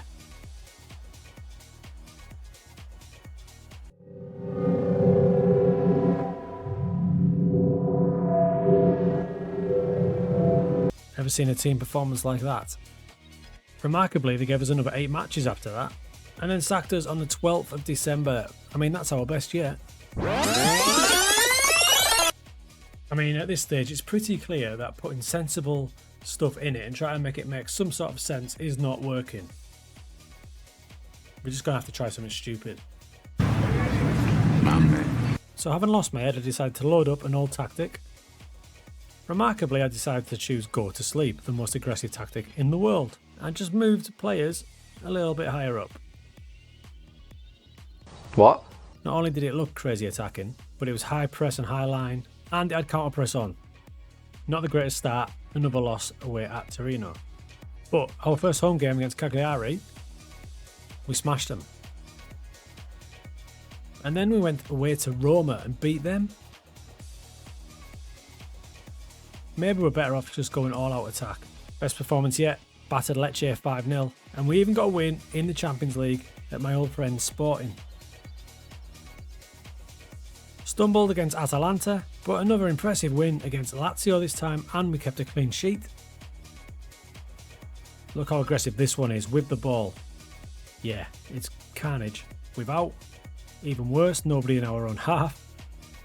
Leaving overall looking a bit like that. We just need to score. A lot. Christ. Inter away. But fear not, because this Hernandez penalty gave us an unexpected 3-3 draw. Not 12-0 this time. And then we battered Juventus. Who'd have thought this one would give us a little bit of a boost? And look at that front five. However, the same problems existed. I mean, he had more space than literally anyone in the world. Salernitana hit us for 6. Next match, so did Bologna. Barcelona made it 3 in a row. With the sack threat looming, we did get the win back against Fiorentina and away at Genoa, which meant we'd made it to the 25th of December. We're 1 week off hitting our target. I mean, it wasn't a great start because they scored straight from the kickoff. But we equalised, and then it just went mental. Are you ready?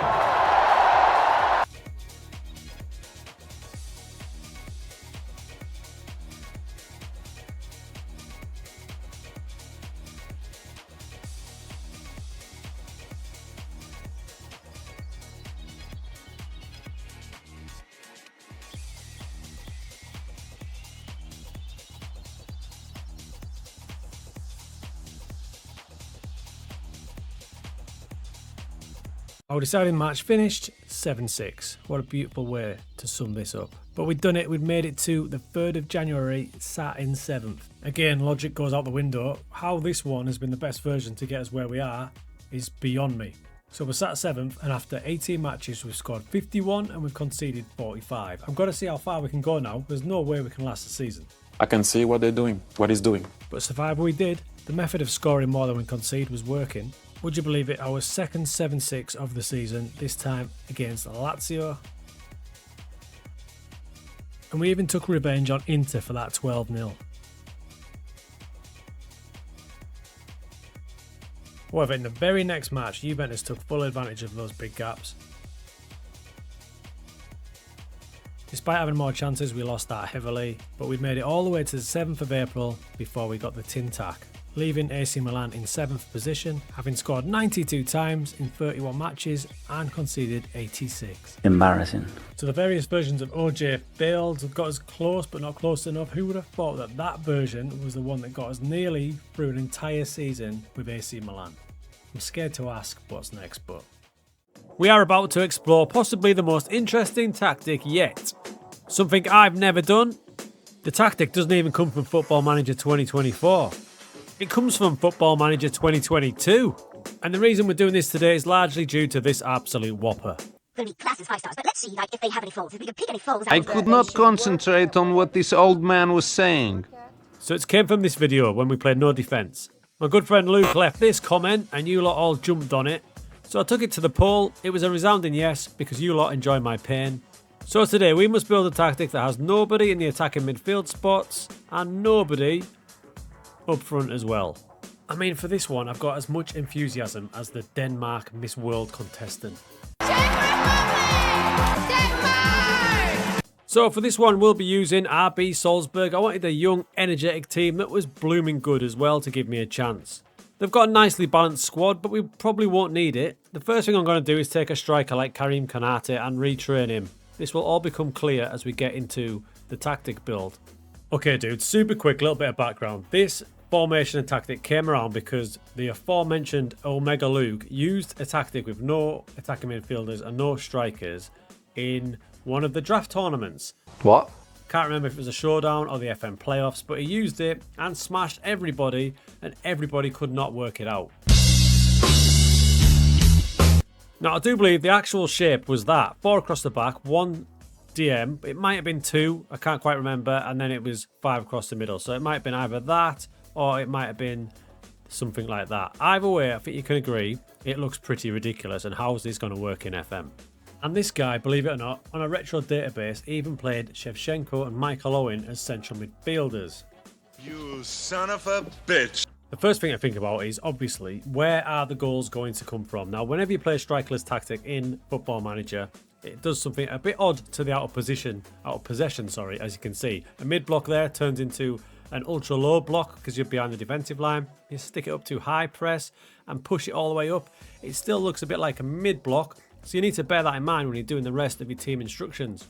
Shape wise, before I put any duties or players in, I am going to go for this version. So 4 across the back, 1 holding midfielder, and that way I can just let the other 5 in midfield be more attacking and get up that pitch. Let's have a play around, see what we come up with. 3 days later.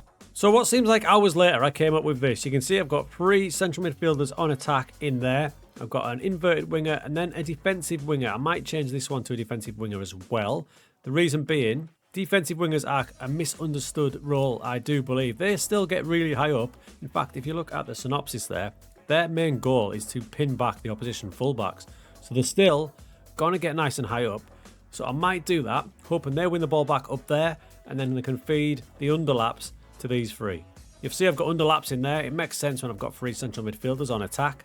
And we have gone as aggressive as we can here with a much higher defensive line. And look how close the players are all going to be. So if we win the ball back, it's then a good idea to play a short passing game.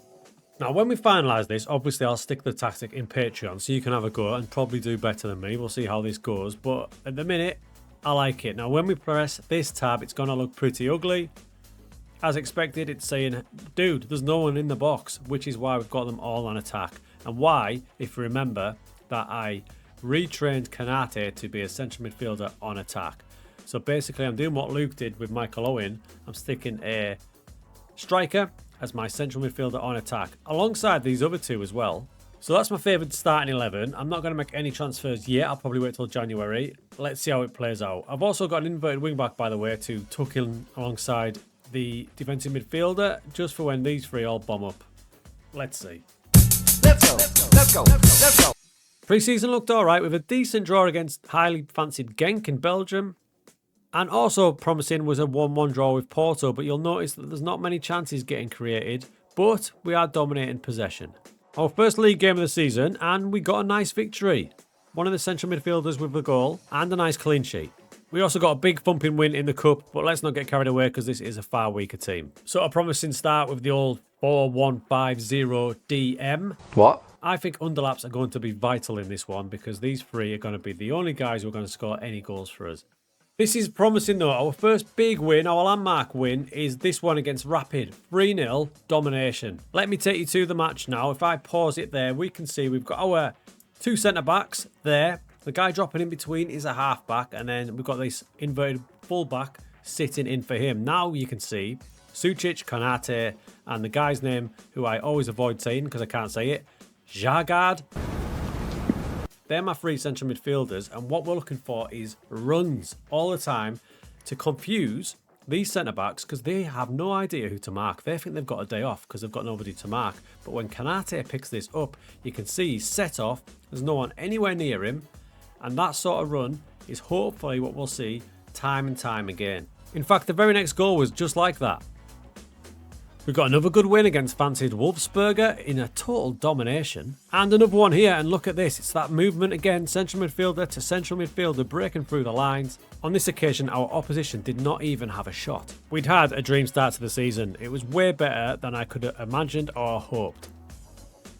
Clean sheet after clean sheet, but the Champions League was looming. And my bogey team Villa, who I just cannot beat in this game.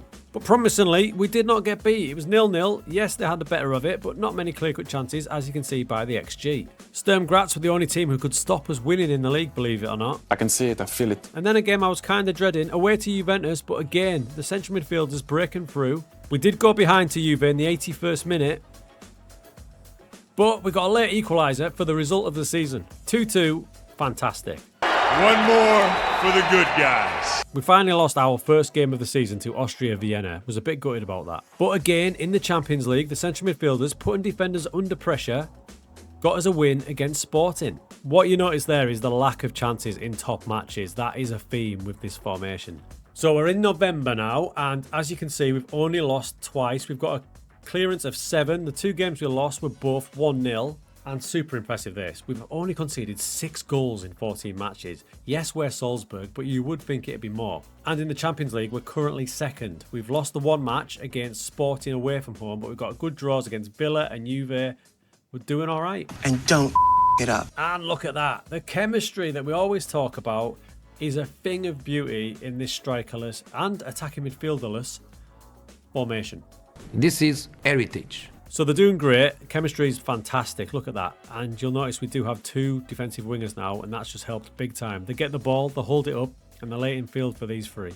And my goalkeeper already has 11 clean sheets. Average positions with this formation. With the ball, it looks a bit like that. You can't tell which is the front and the back, right? But there's the goalkeeper, and 27 is the halfback. So he drops in, makes it a back three. Inverted wing back comes in, kinds of holds a central position. And then you basically got a 5 across there. And remember, the defenders don't know who to mark because they're sat waiting for strikers. Without the ball, it looks a bit like that. So we do drop back in. It looks a lot more solid for an overall team shape of that. So it's going way better than I imagined and less painful than usual. Now it's the massive winter break coming up after this next match, which is about 7 months. So I'll see you after that. Many months later. In the Champions League, I did lose badly to Villa. I could play any formation against Villa. I will always lose against Villa. What that meant was I had to beat Juventus to have a chance of qualifying for my tough Champions League group. Yet again, the midfielders broke through. Juve and their battered defence didn't know what to do with the pressure and pace of our central midfielders.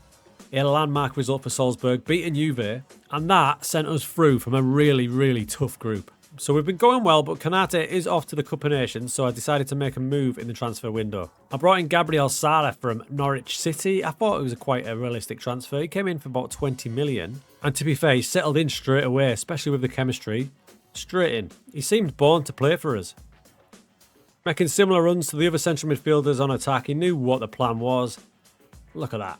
He's had a very handy start with 8 goals in 12 from that central midfield attack position. There was slight disappointment though. In a close battle against Porto, we went out of the Champions League. It was 4-1 on aggregate. You can see how tight the games were though. However, the league was still going great, and we've got an Austrian Cup final to look forward to now as well. The league has done its championship split, so it splits into a championship group and a relegation group, and you can see that we are clear at top of the league, only conceding 10 goals. Speaking of the cup final, we played Kapfenberger in it. Another great attacking display from a team with no attacking players. They just could not deal with us in this one.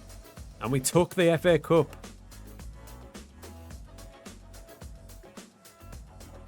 We've been on a cracking run. 4 points from our next 2 matches will get us the league. I can't believe this, how well it's gone. You can see us sat top there. We've won 19, only lost 2 of the 27 matches. But I think more impressive for me is the fact we've only conceded 11 goals all season. Let's go, let's go, let's go, let's go. In those 2 matches, we've got 2 big wins and took the title. So who would have thought that tactic would give us success and no pain? So I played the last couple of matches, couple of clean sheets, and that's how the season finished. We only lost the 2 games, scored 60 and only conceded 13 goals in the league. That's one of my best ever. A domestic double and a good performance in the Champions League. We've got to be happy with that. Quickly, here's your team report. 4150 DM started 50 matches and clear-cut chances for and against was plus 23. So it's not as electrifying as some tactics, but remember how solid it was. Formations faced against, nobody got the better of us. Just a nice all-round tactic. My only worry now is that he starts using it again. It was another night of success for Lionel Messi. Last night he grabbed the Copa America to go alongside his other achievements, but can Messi and Inter Miami survive the Wheel of Doom? This one is horrible. Are you ready? That's right, we're going to start a save in a country and league I've never done before, the MLS. Taking charge of Beckham and Messi's Miami. He's laughing.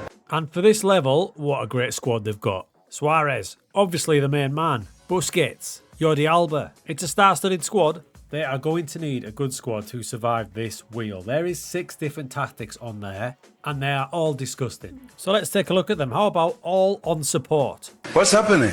We will have to make a tactic where every position, where possible, has support duty. Then there's 6 playmakers. You've got to have 6 playmakers in your team. Next up is no players down one side of the pitch.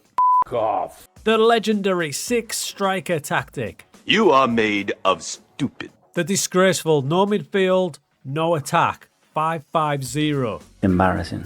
And last but not least, the 1-1-8. Failure is your destiny. Even this guy can't help them with this, right? When we get going, each tactic will have 5 games. That is if we survive getting sacked. Help me, Lionel. You are my only hope. Let's go, let's go, let's go, let's go. So let's see which tactic will be first. And it's going to... You can't start me that way. I mean, it's probably a good thing we do this first. So it's time to set up the 1-1-8. Everybody goes to every forward-thinking position possible. And then you're left with 2 guys to defend your goalkeeper. Big mistake, I think. I mean, I've done what I can here. There's Messi as the centrepiece with Suarez. But, Jesus. Pre-season started off quite calm with a 4-2 defeat to Chicago. And then against Tigres, it really started to crank up a little bit.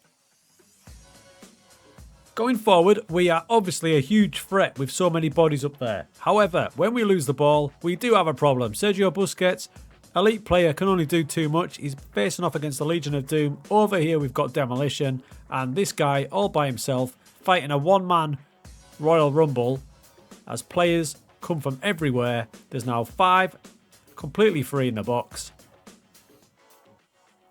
Yeah.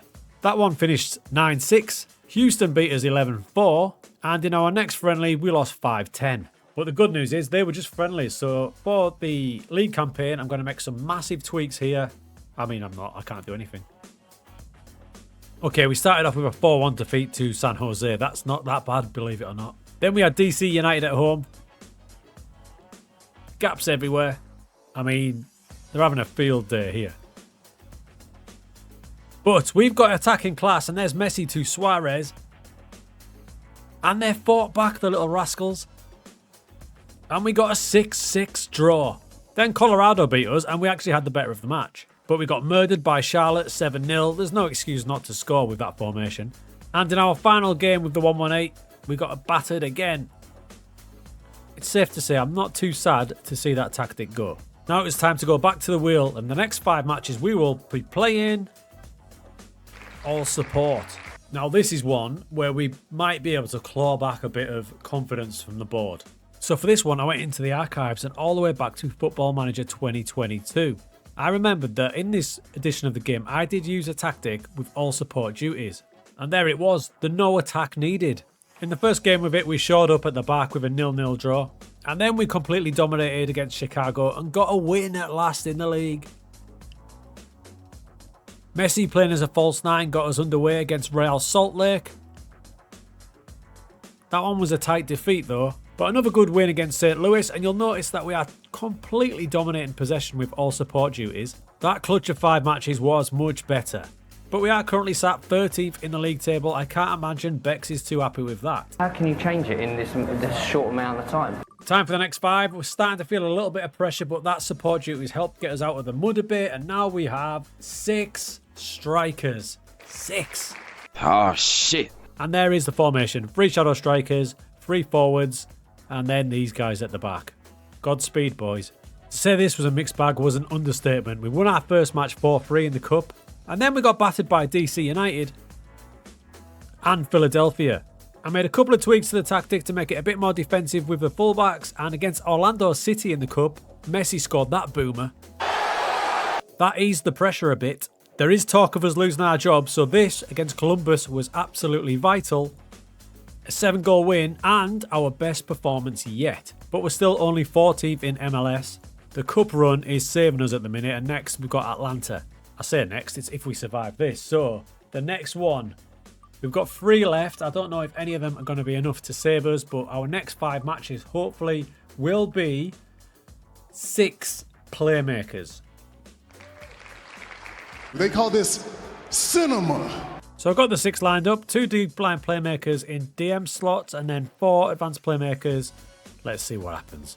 So we started really well here. Busquets helped us out here against Nashville, but the overall performance was the impressive thing. 31 shots, an XG of 4.81 with possession of 70%.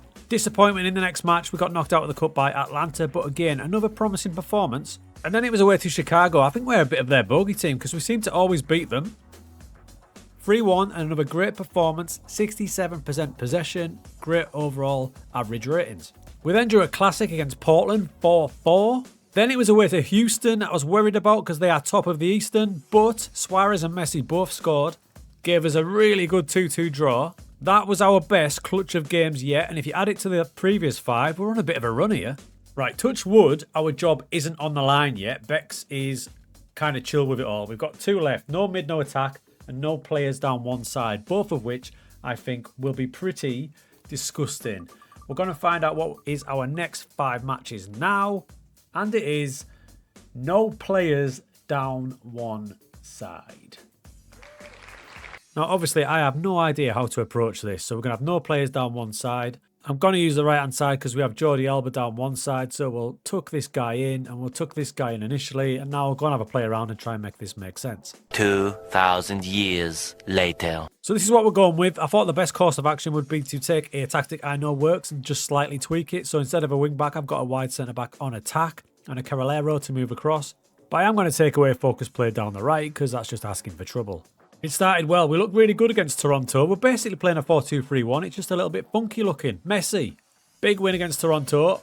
Great average ratings for the team. Now, I knew this was starting to cook when Jordi Alba did that and got sent off against Sporting Kansas. That was after only 40 minutes. But despite that, we still went on to win the match. And deservedly so. Messi then scored twice against Montreal, making it 3 wins in a row with this formation. He then scored again against Philadelphia as we hit them for 6. That's 4 in a row.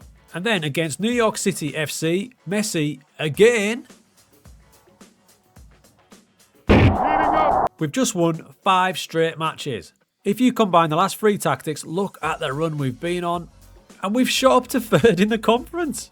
I can't believe what we just saw. 5 wins in a row with that formation. It worked a bloody treat. Having Messi helps, but still. That means we're pretty much safe now because we are 3rd in the conference and it's 5 games left to play. No midfield and no attack.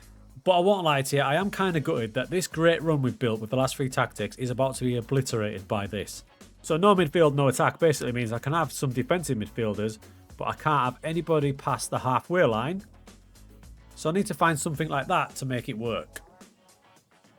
So this is what we've came up with. I'm going to use Messi as a Secunde Volante because what else can I do? And this is wild, by the way. So we're going to use counter press, but look at this. The outer possession, I've gone for a much higher line just to get people off the pitch.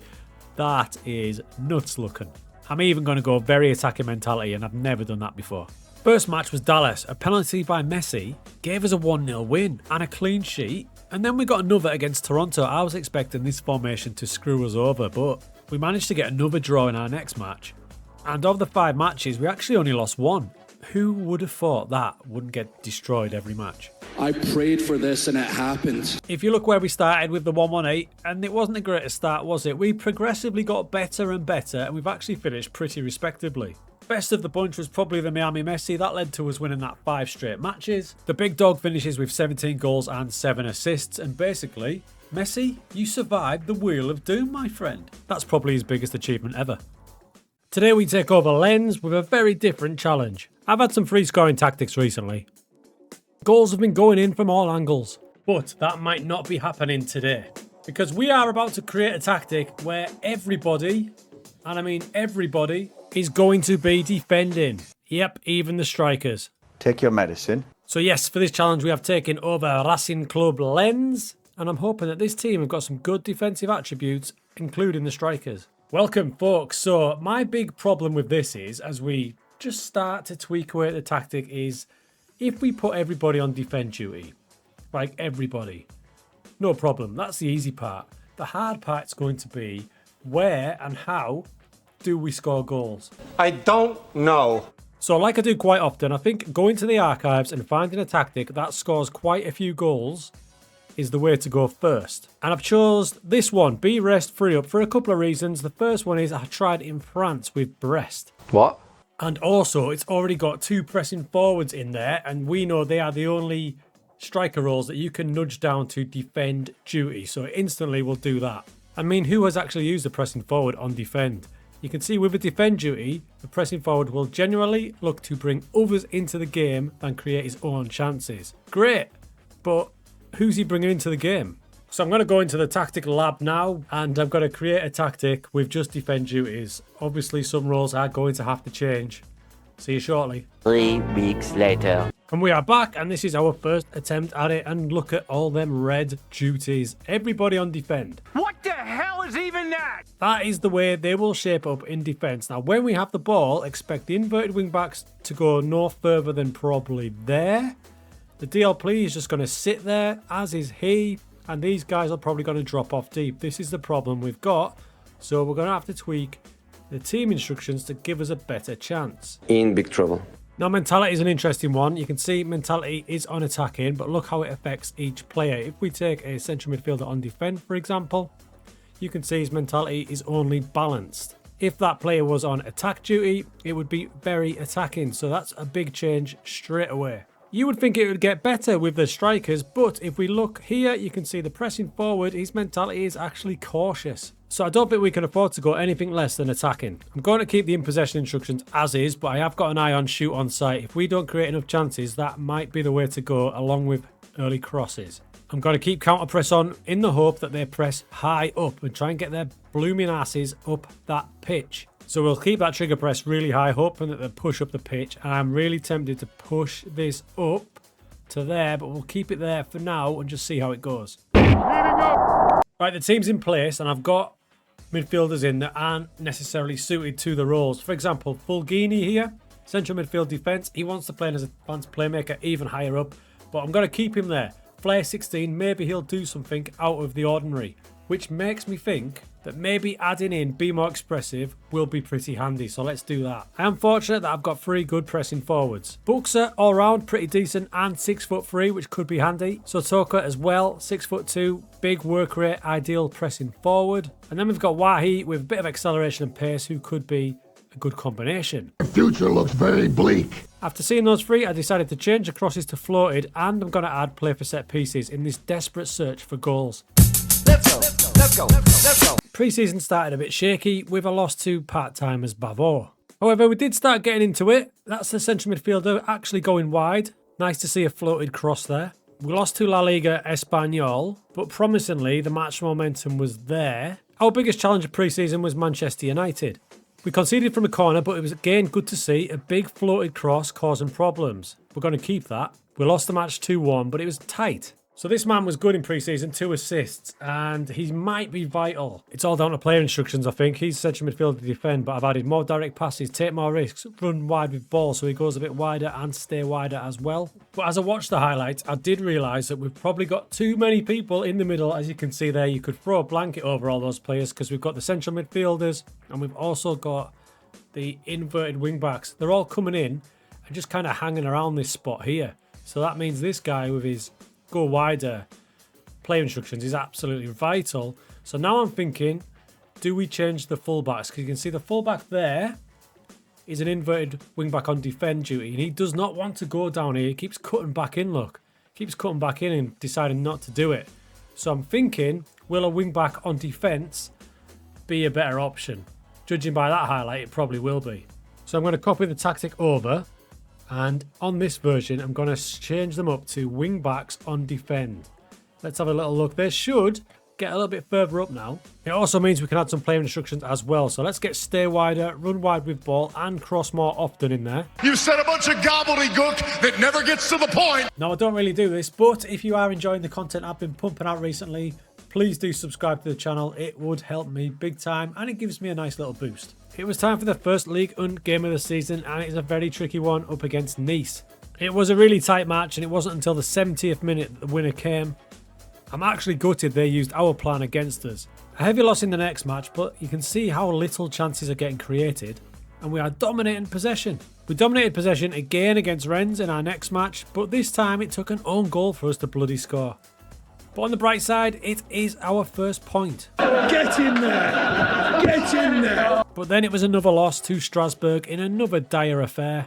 Meaning we've got 1 point from our first 4 games. I had to change something. So I made a couple of changes. I brought a half back in, knowing that he will drop back, forcing the wing backs to go higher up because the centre backs come wider. And I did do the move that we talked about. I pushed that defensive line way higher. In the next match against Brest, it came to immediate dividends with a big header. Right, we drew 1-1, but it was a lot better, dominating the ball again, but the match momentum was ridiculous. And then, away to Montpellier, we got the win. Another deep floated cross. A dire 1-0 win. The next match we made it 2 1-0 wins in a row with another textbook goal from Lens. It's 1-0. That meant after 7 games, we'd started to get up the table a bit with 8 points, but we'd only scored 4 times. Boring. This is not for the paying public. If you're going to watch Lens, you're in for a rough time. We're going to keep that formation for now. Let's see how it goes. But I am loving the floated crosses. Best result yet. Away draw at Lyon.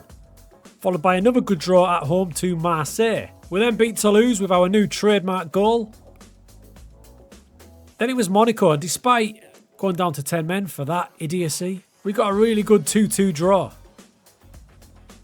and dominated possession even with 10 men. We did lose away at Auxerre and Lille, 2 really tough games, but 74% possession in that one. But overall, we've been on a great run. Then it was time for PSG. And for lovers of anti-football and beating the big boys, this one's for you. It's fair to say that PSG had no answer for our type of football. And we battered the best team in France 3-1. And I did this for you. So on New Year's Eve, at roughly the halfway point of the season, we're sitting decently in 10th position. And no one can touch us in terms of average possession, 64%. So this is going better than I thought. I'm actually really enjoying playing anti-football and loving those floated crosses. If it wasn't working, the option was to push these up a little bit more like that if we're struggling for goals. But at the minute, we just beat PSG, let's stick as we are. It was all going so well, but then we were dumped out of the cup by Lille despite dominating. And we lost away at Nice and again against Rennes. So then I obviously panicked and made some more changes. I threw in counter-attack, early crosses, and thankfully that gave the team a little bit of a boost and we got back to it. After 3 straight defeats, we've got 3 wins in a row. The good times kept rolling as we BS'd our way to an away win at Marseille. God, I love those crosses. Maybe it's a thing in today's football where nobody can deal with big, high, horrible crosses. Have it. That is the epitome of stealing a win. Love to see it. Since those changes from here on the way down, we've been absolutely flying. Next up, it's PSG away. I'm guessing they're looking for revenge. We battled bravely the entire match. It took a 96th minute winner to beat us. To be fair, we did exactly the same in the next match. With our trademark 1-0 win, it meant we wrapped the season in 7th position. A decent season, all things considered. We scored 33 times, so less than a goal a match, but we also only conceded 30. But we were one of the only 2 teams to beat PSG all season. And at 64%, we had the most possession in the league, even beating PSG. So I would say that version of it was slightly more successful when we brought in floated crosses and ramped that higher lineup just to give us some more attacking threat, because movement when you've got everyone on defence is not going to be great, is it? But overall, I'm marking that as a success. Our biggest defeat was 3-0 and, never forget, we battered PSG. Cinema.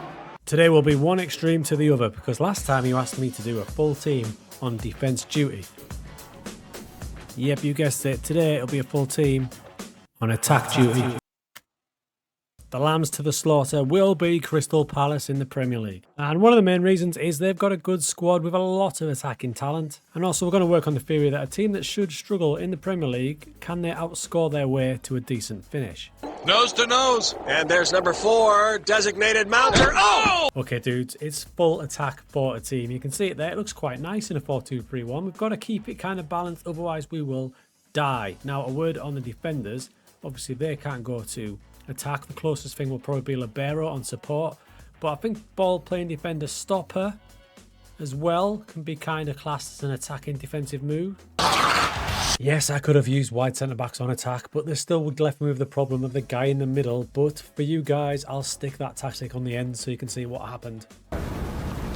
Now here's why we chose Palace. Look at the attacking bunch. Edouard, Eze, Ayew, Mateta. They should be able to score plenty of goals. It's these guys at the back that are in for a hell of a time. 12 seconds later. Right, having time to think about it, I've put together a 4-2-4. We've got Watson and Decore in there as volantes.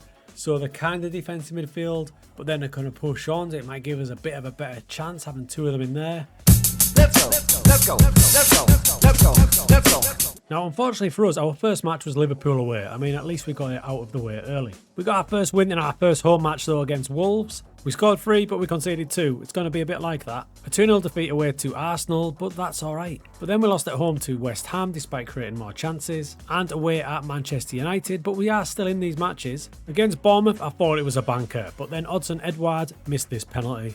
This looks like being a long season. I made a couple of tiny changes to the central midfielders. I added a couple of player instructions, marking specific position in central midfield, hoping they wouldn't get too far forward. And it helped us. We got our best result of the season so far we battered Newcastle. A thumping 5-1 victory and the best average ratings for the team yet. And then Everton came to town and we did even better in this one. We conceded 3, but don't worry, because we scored 7.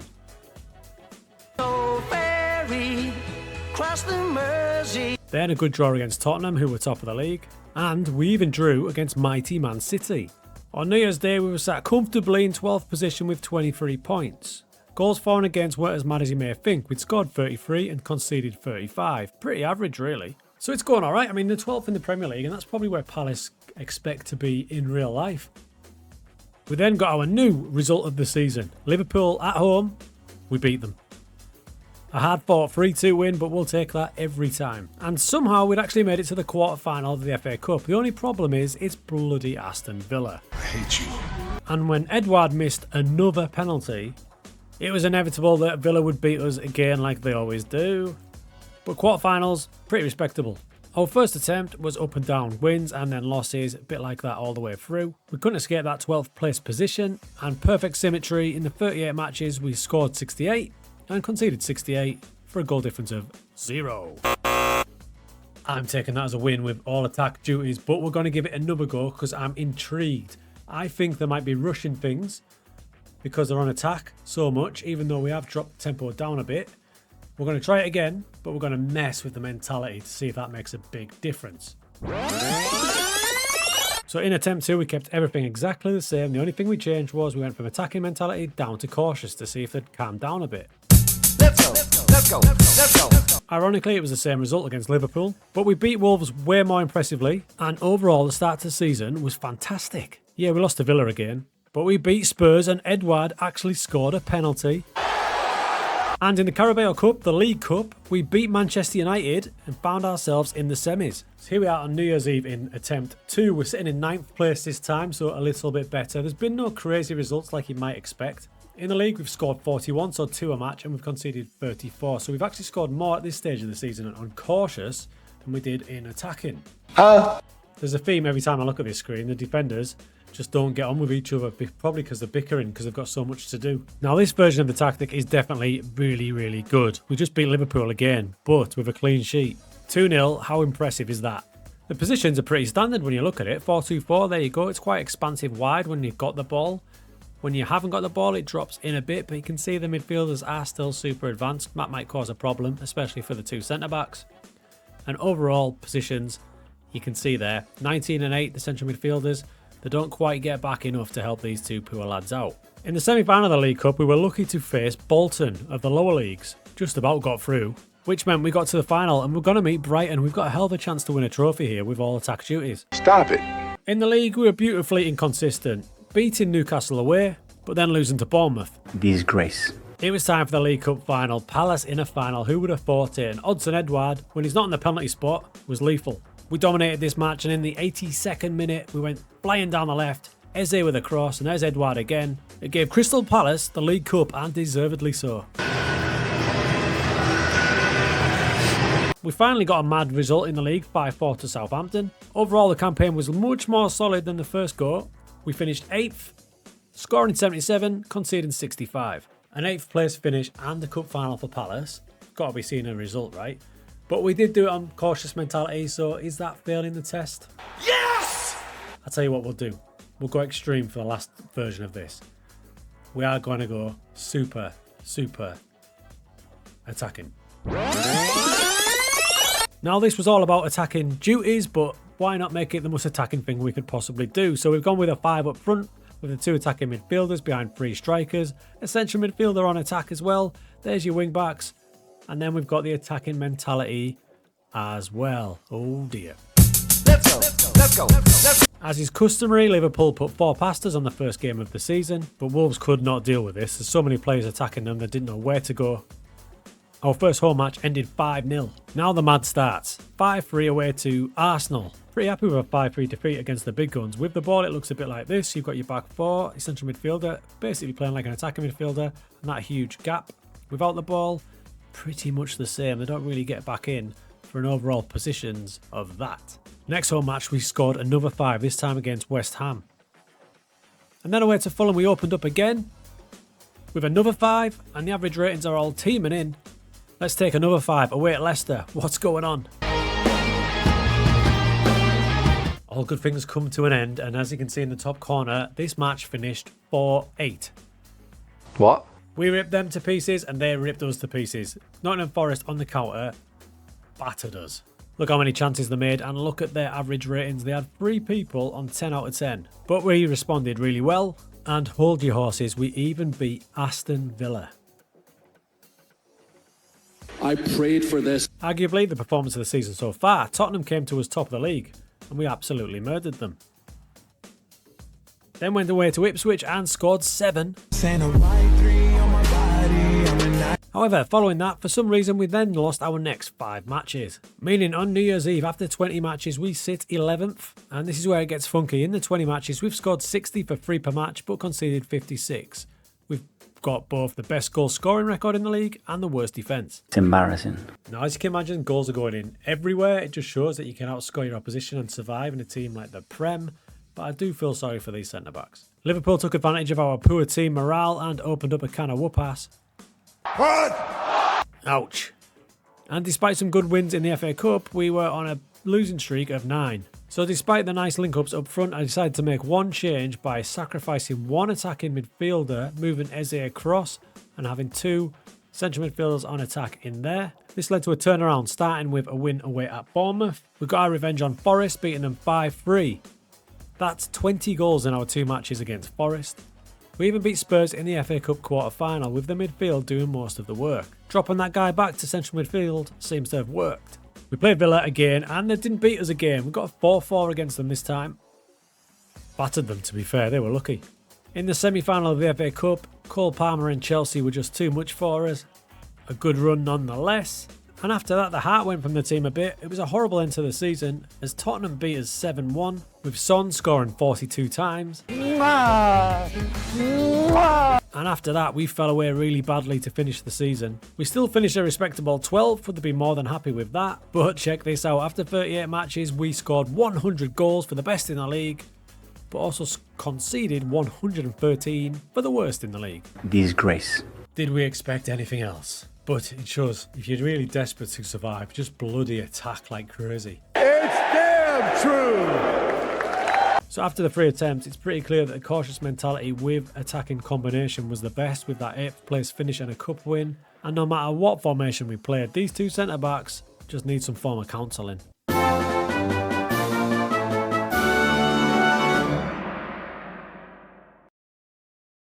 Welcome to the Eredivisie and Ajax. Today it's the roamers. What? We must create a tactic where every player in the team roams from their position all over the pitch. I won't lie to you, I'm hoping Ajax and their past philosophy of total football will help me on that journey. But for a manager like this, whose favourite formation is an old school 4-4-2, we're going to need a bit of adaptability and a lot of luck.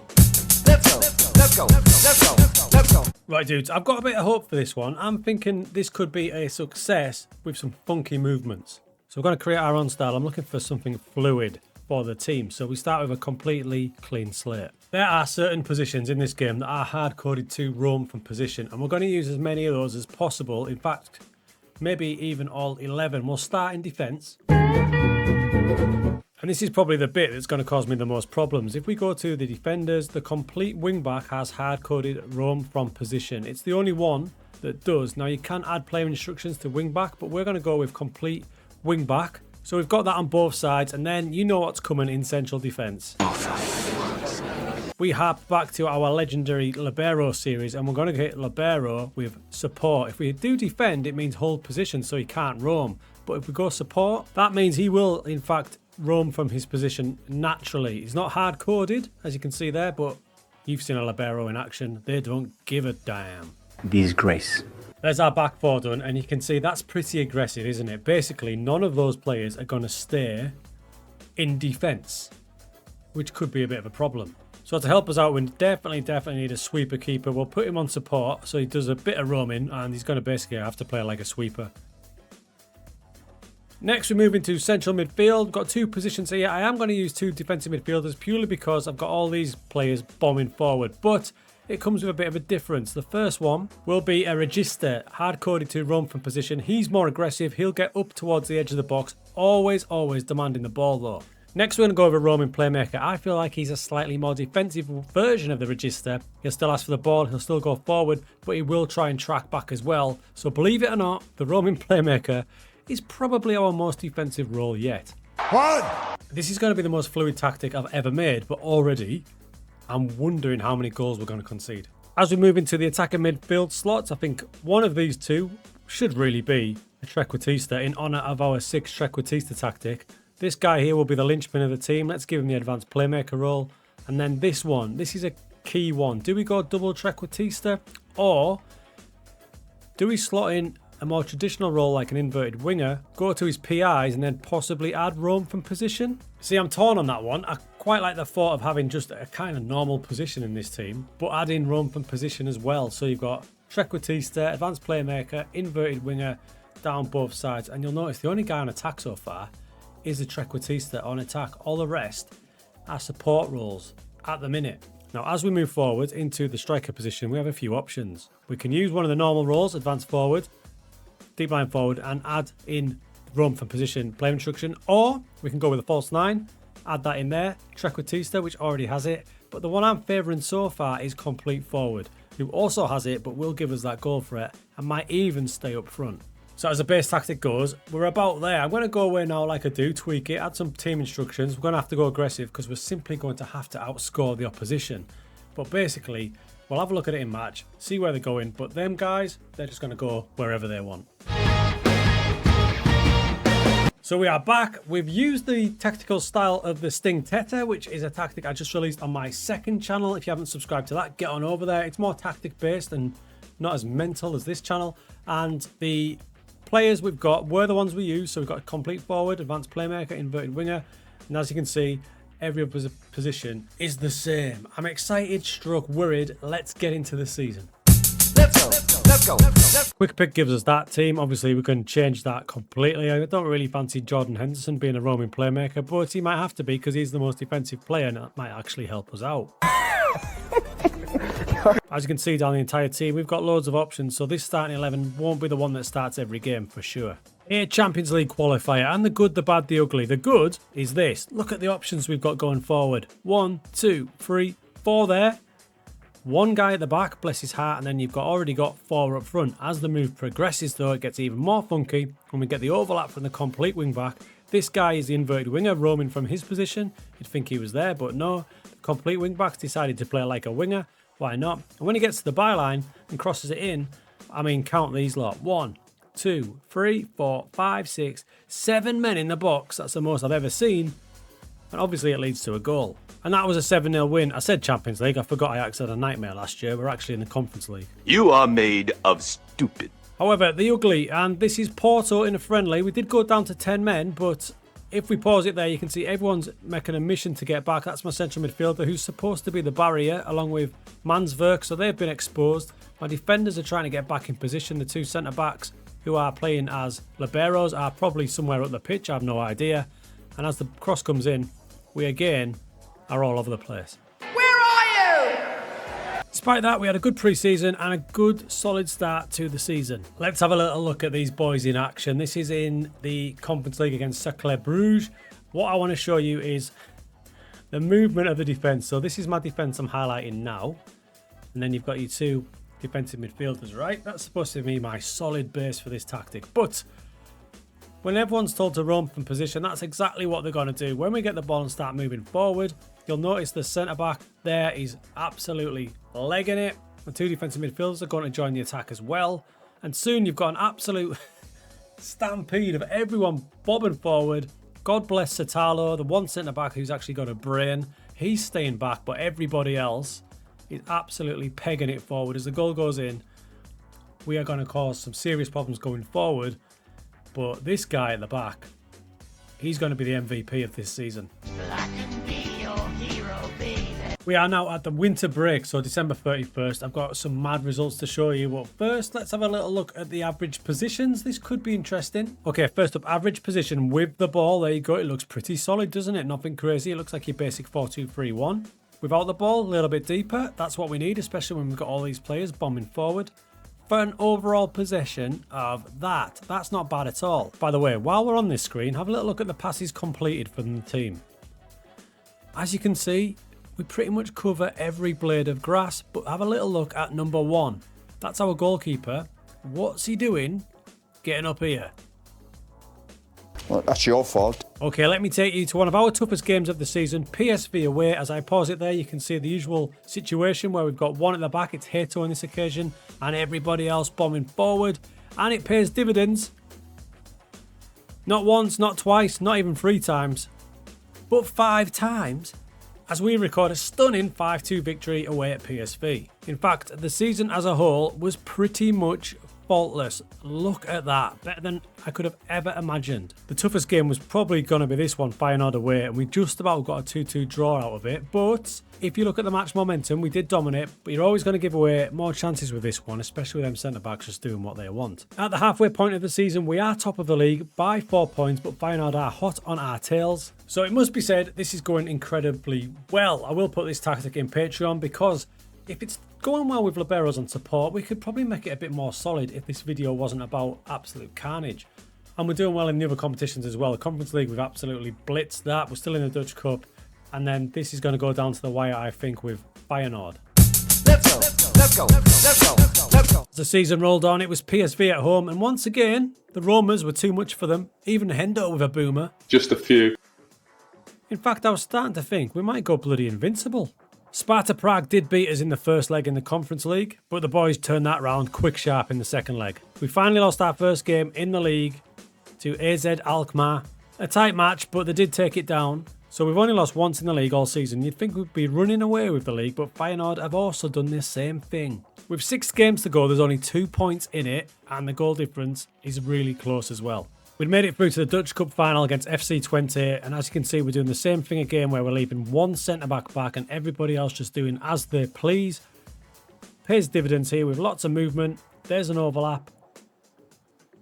Lovely pull-back finish. The boys win 3-1 and we take down the Dutch Cup. We'd also made it through to the semi-finals of the Europa Conference League. More great football. 2 wins against Real Betis saw us through. And with 3 games to go in the league, we lost another, but so had Feyenoord. 2 defeats, but we've got 4 clear with 3 left. Probably the biggest test yet was Chelsea in the semi-finals of the Europa Conference League. At home, we absolutely dominated, but only got a 1-1 draw. Now, normally away from home, you'd probably go a bit more cautious, but we went for it. It was another close match, which gives me big faith in the tactic, but we just lost out through a deflected goal. 4-3 defeat, so close. One of the most pleasing tactics we've done yet this. You'll have a few heart palpitations when you go forward and only one of your liberos stays back, but that's part of the fun. I've rotated the squad heaps. You can see the bench. Loads of players have started down the bench as well. Just depends on fitness really. But with 2 games to go, we're playing the bottom of the league side now, Almere City. We win this, we are champions with the roaming tactic. Into this match now and look at the total football on offer here. Everyone's passing, moving, there's overlaps, there's underlaps. Everyone's moving all over the place. It leads to a stunning first goal. If you look at the heat map during the match, this is only 18 minutes gone. You can see the liberos there disregarding it and just bombing forward. So they are proper going for it. Currently 70 minutes into this match. I just wanted to show you the amount of key passes that are going on here. This is outrageous. After possibly the most one-sided 1-0 in the history of football, we've only gone and done it. Roaming Ajax win the Eredivisie.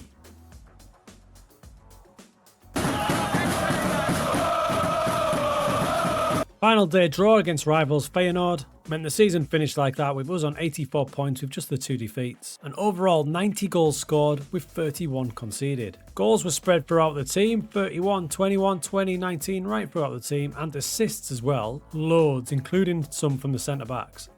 Now this is a weird feeling. In this series we've actually had a tactic that's been super successful. It didn't matter what team I put out as a quick pick it, that's the team with the best fitness at the minute, but if I put the best 11 according to my assistant manager, it didn't matter what team we played, they absolutely loved it. But shout out to this man, the only guy that thought about defending for the entire team. But big success there. Only Chelsea just stopped us from winning a nice little treble there. Tactics going in Patreon. I'll put the player instructions on the end as well for those who don't join Patreon. I don't think we can beat that.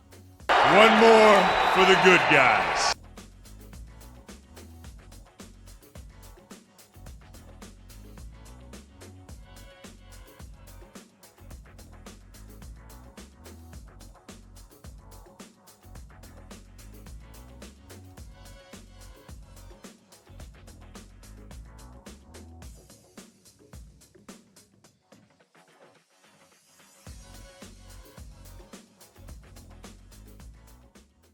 Some people say managing Real Madrid is just too easy. They say you could play pretty much any tactic and still win the league. And it gave me an idea when I looked through yesterday's comments on the video. Well, I say it gave me an idea, you gave me the idea. You should try playing attacking players in defence and defenders in attack. That would be interesting. Interesting, he says. Interesting. So today that's exactly what we're going to do with Real Madrid, and obviously that's going to mean a new position for Mr. Mbappe. Good morning, folks. This one will be nice and normal then, won't it? Oh, hell no! I hear what people are saying about you can win the league with Real Madrid. It all stemmed from that tactic I did with the 2-2-2-2-2 right down the middle, and we ended up doing really well. I've loaded in my favourite tactic at the minute, which is the Sting Teta 24-25. It's basically how I think Arsenal should approach next season. It's on the second channel. If you haven't subscribed to that, jump on over there. So it's a good tactic. I know it works really well. I need a good tactic to help me through this. So normally my team for Real Madrid with this tactic would be something like that. It looks absolute beast, and I've got absolutely no doubt it would storm the league. However, it's time for a change. The first change we'll make is probably the biggest one. We're going to take Kylian Mbappe, one of the greatest, if not the greatest, forward player in the world, and we're going to swap him with Eder Militao. That's right, Eder Militao is now our advanced forward. So I've got a centre-back up front, and I've got Kylian at centre-back. Now, if we look at Militao a bit, he's actually not the worst example we could use because he's got that Brazilian technical ability. In fact, the next step, and we're going to do this for each player, is go up to development and training and retrain them into attacking players. Now watch when I press this, it's going to highlight the key attributes for the role. And there we go. And you can see he's in double figures for a lot of things. A lot of people think physicals are the thing that will trump anything else, and he's got elite physicals. The only thing he really lacks for a striker is finishing, but his composure's 13.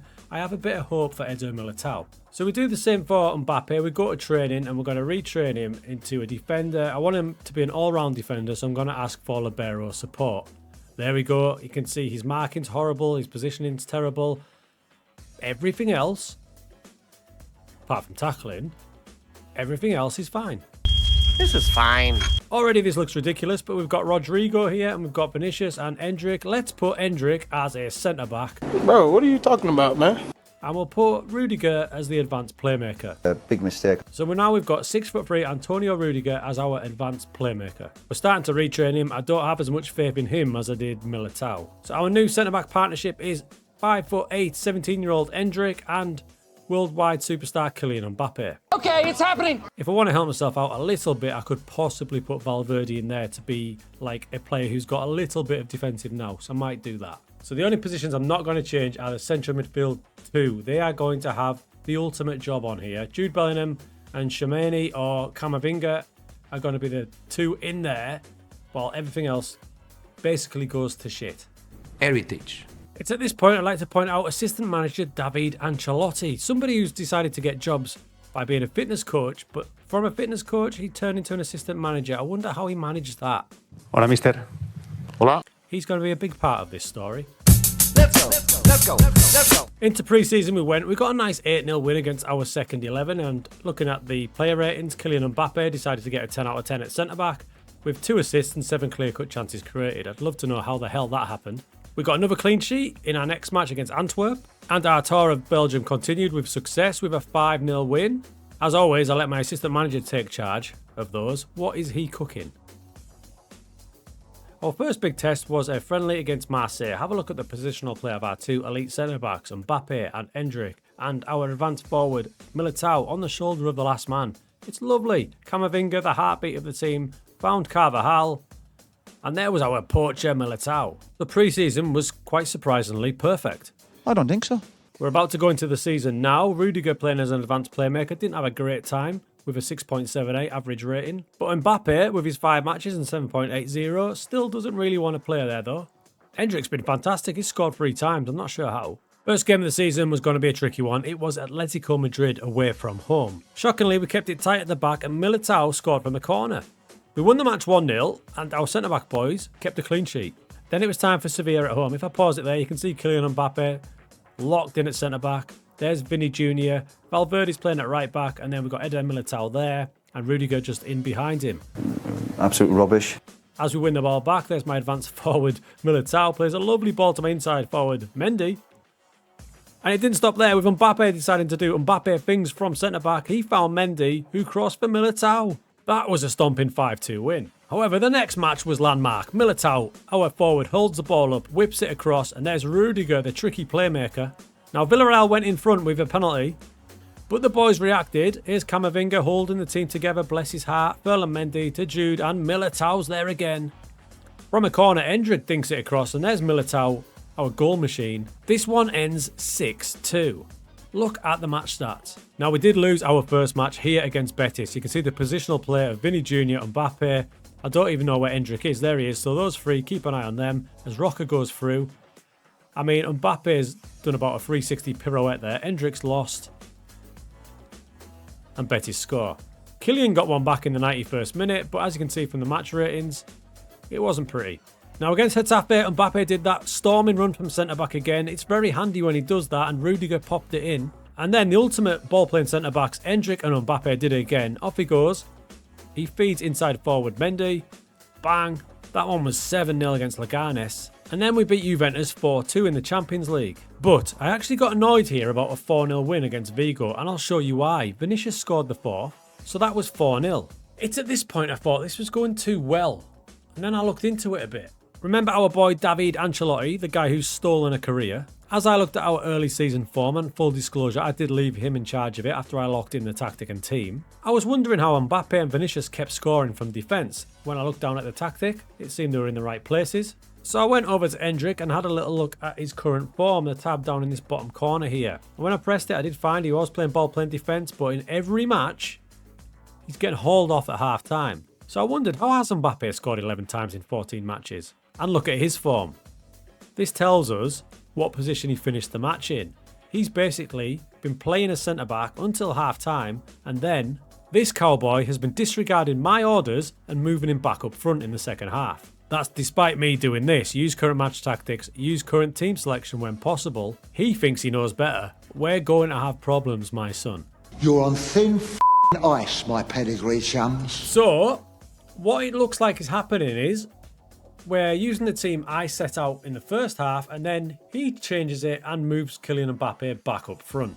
I really don't know what he said at the end of that sentence. I don't think he knows what he said either. And upon further investigation, it looks like he's doing it with some of the other players as well. As you can see, Rudiger magically returns back to ball-playing defender. There is a couple of matches where he has played the entire match as an advanced playmaker, hilariously. But Ancelotti is messing with my vibe.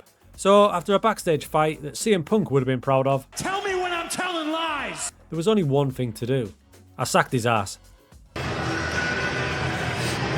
So although we have done well, and a lot of those games we took leads in the first half, for example, you can see this one against Sevilla, there was goals in the second, 15, 28th minute. That's when the guys were actually in the right position. Same with this one against Villarreal. 4 goals in the first half, as you can see from above my head. So what we'll do from this Real Valladolid match on the 29th of October, we'll go to the New Year, this Sevilla match, and I'll take charge of all of them. I can't do the whole season, otherwise this video will take me 9 hours. Oh, it's true! But now we'll get a better reflection of what they're like for a full match, seeing as I can't rely on any of these guys to do what I asked them to. So in the match of me in sole charge, Endrick set up Rudiger from a set piece. And then advanced playmaker Rudiger did it again thanks to wingback Vinicius. What a finish. 2-0, absolutely battered them. In the next match, my dynamite front two of Rudiger and Militao got us underway. The first from Militao, and then watch Rudiger's movement here, the big dog. Carvajal, our winger, here's Rudiger. Bosh. However, we were caught out at the back and it ended up 2-2 against Las Palmas. Having said all of that, we are second in the league with just that one defeat, level on points with Barcelona, despite playing the first half of matches with players flipped. I appointed Toni Kroos as my assistant manager. We might give him a go later on in charge. But next up, a big test. Juventus away with that flipped team. Right, so here we go then. We're going to play the full match here. Militao, Rudiger, Vinicius, Mbappe, Endrick, Valverde. If you look at Endrick, by the way, and we go to development and tactics, you can see we've actually sorted it. 13 matches played as centre-back, average rating of 6.83, and that's the 2 games he played when bloody Ancelotti took over. Okay, we've kicked off. There's Mbappe and Endrick at the back there, and there's Rudiger, Militao, and then you've got Carvajal Mendy, Vinicius, all doing their thing. Let's see how this one goes away at Juve. They're back in their positions, are they? Let's have a little look, pause it in. You can see Hendrick's a little bit all over the place. Look at Mbappe. He's like prime Maldini at the minute. What? But it looks like we might be under the cosh here with Chiesa. Hendrick's completely left his man in Yildiz. And Vlahovic puts it in. Where were you, Kylian? So into the second half, we're 2-0 down. Here's Vinicius. This is all from the corner, so there should be bodies up there. Mbappe gets it across, and there's Rudiger. However, this situation is the problem right here. If you pause it there, you've got Kylian Mbappe marking Dusan Vlahovic. He's absolutely asleep, and then he just stops running, and then in goes the third. Now later on, the centre-backs is keeping in position. Rudiger with the sweeping pass, and there's Militao who puts it in. It wasn't enough. The game ends 3-2, but what a ride. Militao's actually done alright. He's got 6 goals in 17 matches. And growing into the role is Anton Rudiger. He's got 6 as well with a couple of assists. So then I thought I'd give Toni Kroos a go and see if he would follow my orders. Now Militao scored a header against Barcelona. The match ended 7-1. As you can see from the formation, all of Barcelona's players should hang their heads in shame getting battered by that. Then we did the same to Stuttgart and Alaves, and then I realised Kylian scored a hat-trick. So when I watched the goals, I'd realised that Toni Kroos hadn't even waited until half-time on this occasion. Militao had been thrown back to centre-back, and he'd thrown Mbappe back up front. You literally cannot trust anyone these days. I mean, there's 2 stories here. The first story is, how the hell has that tactic just won 7-1, 6-1 and 3-1? And the second story is, never rely on your assistant manager to do what you ask him to. So I've decided that I will in fact now take charge of these next 5 matches, no matter how long it takes. So we've got Sevilla, 2 against Atletico Madrid, Real Sociedad, and whatever the Spanish Cup third round is, to see how many matches we can win. And they will be playing this system and those positions. Team. That's the team for match 1. We took the league thanks to our striker Militao. And then Vinicius, overlapping from left wing back, whipped it across for Rudiger. Mbappe and Hendrick are on 7s at the back, by the way. Rudiger has just scored a second. Carvajal whips it across to Valverde. There he is. The game ends 4-1. I do not know what to say anymore. Next up, Atletico Madrid. Unchanged team for this one. At the set piece, Vinicius stays up front. Obviously, he's small and pacey, so the computer will do that for you if you assign set piece takers. And he bloody scored from there. Rudiger scored from a free kick. And then for any doubters, look at this goal. Vinicius inside to centre-back Mbappe. He charges forward, lays it through to Carvajal. That's 4-0. It's not even 40 minutes. What is happening? You can see there, 4-0. There's the team. Real Madrid formation is beneath my head. In fact, I'll change it up here so you can see it. There it is. Hendrick Mbappe. Vinicius as a wing-back. Rudiger, Militao. Maybe those people saying it doesn't matter what you play with Real Madrid were right. Half-time came. It was 5-0. This is Atletico Madrid we're playing. And there you can see the tactic. I've not changed a thing. Militao then scored another goal. I kid you not. Assisted by Rudiger. And then the centre-backs got bored and decided to pass to each other. Here's Hendrick. He finds Mbappe and off he goes. At the 70-minute mark, it was 7-0 in the Madrid derby. Atletico woke up near the end and scored 3 late goals, but it ended 7-3 and I have more questions than answers now. So we've just dismantled Atletico Madrid playing that formation and that team. So it means that we're top of the league. A lot of the season when the assistant manager was in charge, up until half-time, we played the flip and then they flipped it back. We've now found that when we've been doing it, we're still winning. Played Atletico again at the halfway point. It was a bit closer this time, but we still led 2-1. By the time Hendrick scored from this free kick, the game was as good as over. Striker Eder Militao did score as a 5th though. I'm at a loss for words, I really am.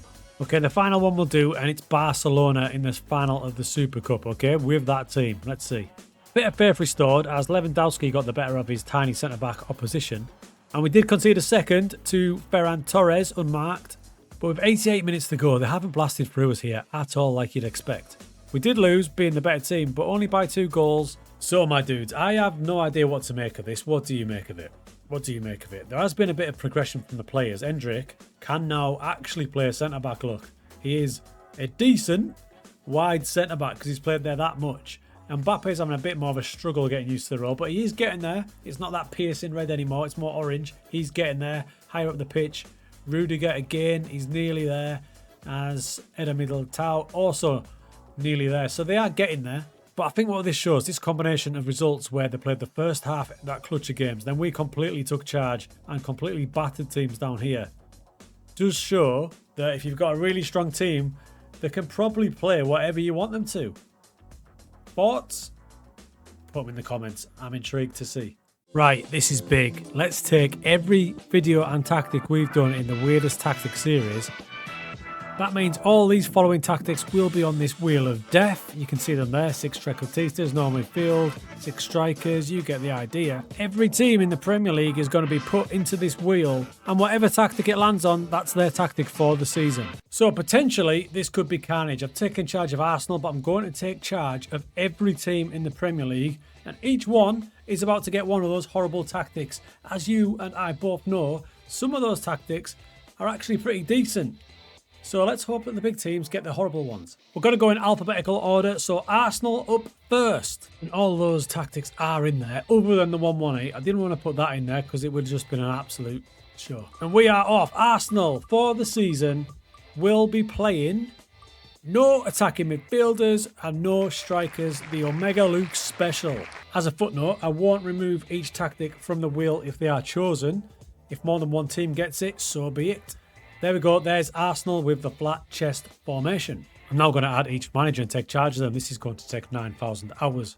3 weeks later. Villa next. Aston Villa, my most hated team on Football Manager because I can't beat them. They will be rocking. No defence. There's a tactic for Villa. I loaded in the most successful of the defenderless tactics that we use with AC Milan. Bournemouth got all on support, and this time I put the defenders on support as well, so you can't shout at me. Brentford also got the Omega Luke special. Brighton, another one. Next it was time for big spending Chelsea, and they will have no players down one side of the pitch, which, believe it or not, wasn't as bad as it looks. Palace hit no midfield. Everton got all defend. I'm sure Shawnee Boy Dyche would love that anyway. You beauty! Fulham got the dreaded 8 wide players. Newcomers Ipswich, again, no AMs, no SC. Leicester City joined Chelsea with no players down one side. How about mighty Liverpool? Oh, again, no players one side. Nearly got the Roman. Everyone's probably waiting for this one. This is Manchester City, and they will end up with 6 strikers. I mean, if there's any squad that can deal with it, it's theirs. Staying in Manchester with Manchester United, and they will receive 6 wide players, and that's the best version that we used. Newcastle got 8 wide players. Forest got 6 playmakers. It might not be bad, that. Southampton hit everyone roaming, a tactic I've only just done. Very interested to see how that one goes. I've removed a few now to get some other ones involved. Spurs hit no midfield. West Ham are going all on support. And Wolves are going defendable as well, which means we are now in charge of the entire Premier League, all with equally random tactics. There's a season preview. It's as normal because they have no idea what teams are going to be playing. Don't forget, Liverpool are playing all down one side, City are playing with 6 strikers, and Villa have no defence. I prayed for this and it happened. So all that's left to do at this point is to go to the editor. I'm going to activate the in-game editor to make each manager unsackable, otherwise people are going to get sacked all over the place. So we'll do that, and then we'll see what carnage commences. Let's go, let's go, let's go. So the strangest season in Premier League history is over, and there has been some interesting developments. First off, we have a new high-scoring record in the Premier League, and not surprisingly, it does involve Manchester City and Fulham. Now bear in mind, Fulham were unlucky and got the 8 players wide tactic, and they came up against Man City, who were basically the polar opposite and had 6 strikers. It was never going to be pretty. As you can imagine, it wasn't pretty. As you can see, you've got Fulham players lined up wide, and all Man City's players are basically up the pitch. When Edison hoops this forward, as I pause it there is 6 players buzzing around like bees, and not surprisingly, they have options galore. Fulham players are out on the touchline, and this happened quite a few times in this match. 12 times in fact, for a 12-2. Arsenal were the biggest of the teams playing the attacker and attacking midfielderless tactic, and they went really well. They started off like a house on fire before dropping away a little bit and coming back into it. As you can see there, they finished second in the league, so not a bad performance at all. We saw Fulham and they did finish bottom of the league. Tony Khan will not be happy with that. They did manage to win a couple of games. This one was up against Newcastle, who were playing the same tactic, all 8 wide. So basically, you have about 3 players down the middle there, and ironically, one of them scored a goal. But they battered Newcastle 6-1, you can see the 2 formations there. They definitely got the better of it in this occasion. And they beat them away from home as well, so Newcastle just did not enjoy it. Unfortunately for Fulham, it was a tough old season with goals going in everywhere. And probably not surprisingly, they managed to concede nearly 150 goals. Surprise team was Southampton, finishing 7th position. They probably got the best tactic of the bunch in the Romas, and in fact, if you look at their results, they were pretty solid overall. Predicted to finish bottom, they finished in a comfortable 7th position. And what about Manchester City? Well, they didn't win the league. 3rd place for City. Playing that tactic, I will say this though, look at the combination play up front. Do you know what's mad about this? If I click on each player here, right? Haaland, 44 goals. Alvarez, 21. De Bruyne, playing as a striker, 21. Now your shadow strikers, Foden, 17. Are you keeping count here? Grealish, 17. And Bernardo Silva, 20. And that's without mentioning whoever played off the bench and what have you. Probably the biggest mismatch of the season was probably Man City v Villa. Now remember, City have 6 strikers. Villa have no defenders. What could possibly go wrong? Well, Jack Grealish enjoyed himself. Hello. The first game ended 9-3 and the second game ended 7-4. Now throughout this season there was goals going in everywhere. How about a 6-6 draw with Celtic in the Champions League? A casual 7-5 against Bournemouth. Bournemouth, who I do believe are playing the all-support tactic. And they also smashed Fall Guys Newcastle 9-1. I firmly believe that any other team than City would be a bit lower than that, but they finished 3rd. I guess we better see who did win the league. Here is the Premier League table. I can't believe I'm saying this, but the top 3 is pretty standard. It's City, Arsenal and Liverpool win the league. Shout out to West Ham getting a cheeky 4th place finish. So Liverpool win the league playing the Miami Messi. That was the tactic that had nobody down one side. And they did have loads of options to play that system, to be fair, and it served them well. Probably the most solid team of the bunch, just getting normal results and a few big wins. But one of the highlights of the season for them must have been this away victory at Manchester City, where they just smashed them. A casual 7-1. They were also the best placed of the Premier League teams in the Champions League, just losing out to Atletico Madrid in the semi-finals. And they also won the Carabao Cup, beating Chelsea, who also played the same system. There is so much to go through and digest here, too much for a video to be honest. So what I'll do is I'll put the save file in the description. So if you want to have a look at it, have a browse through at the absolute carnage, by all means do. But a couple of things that stand out here is Manchester City's goals for and against. Check this out. They scored 160 times using 6 strikers and also conceded 101. That is extreme Kevin Keegan from the 90s for all you older dudes. You can also see that Aston Villa, with the no defence tactic, conceded 146, but to be fair to them, they scored 121 and they finished in a comfortable mid-table spot. I expected them to be relegated, but no. The worst defence in the league was the 2 guys playing 8 men wide. It was Newcastle, who seemed to get battered by everyone, and Fulham, both conceding nearly 150 goals. But I think it's fair to say that the Premier League won't ever have a season like that with the amount of goals that went in. The lowest scorers in the league were Ipswich Town, by the way, with 46 goals. And Ipswich were one of the teams playing the no striker, no attacking midfield formation. But they do have a weaker squad. Remember, this is a data update, so it's in theory a championship team. So to finish 16th, they had a decent little result. West Ham surprised many, finishing 4th place, and they did have a pretty normal looking tactic, you know.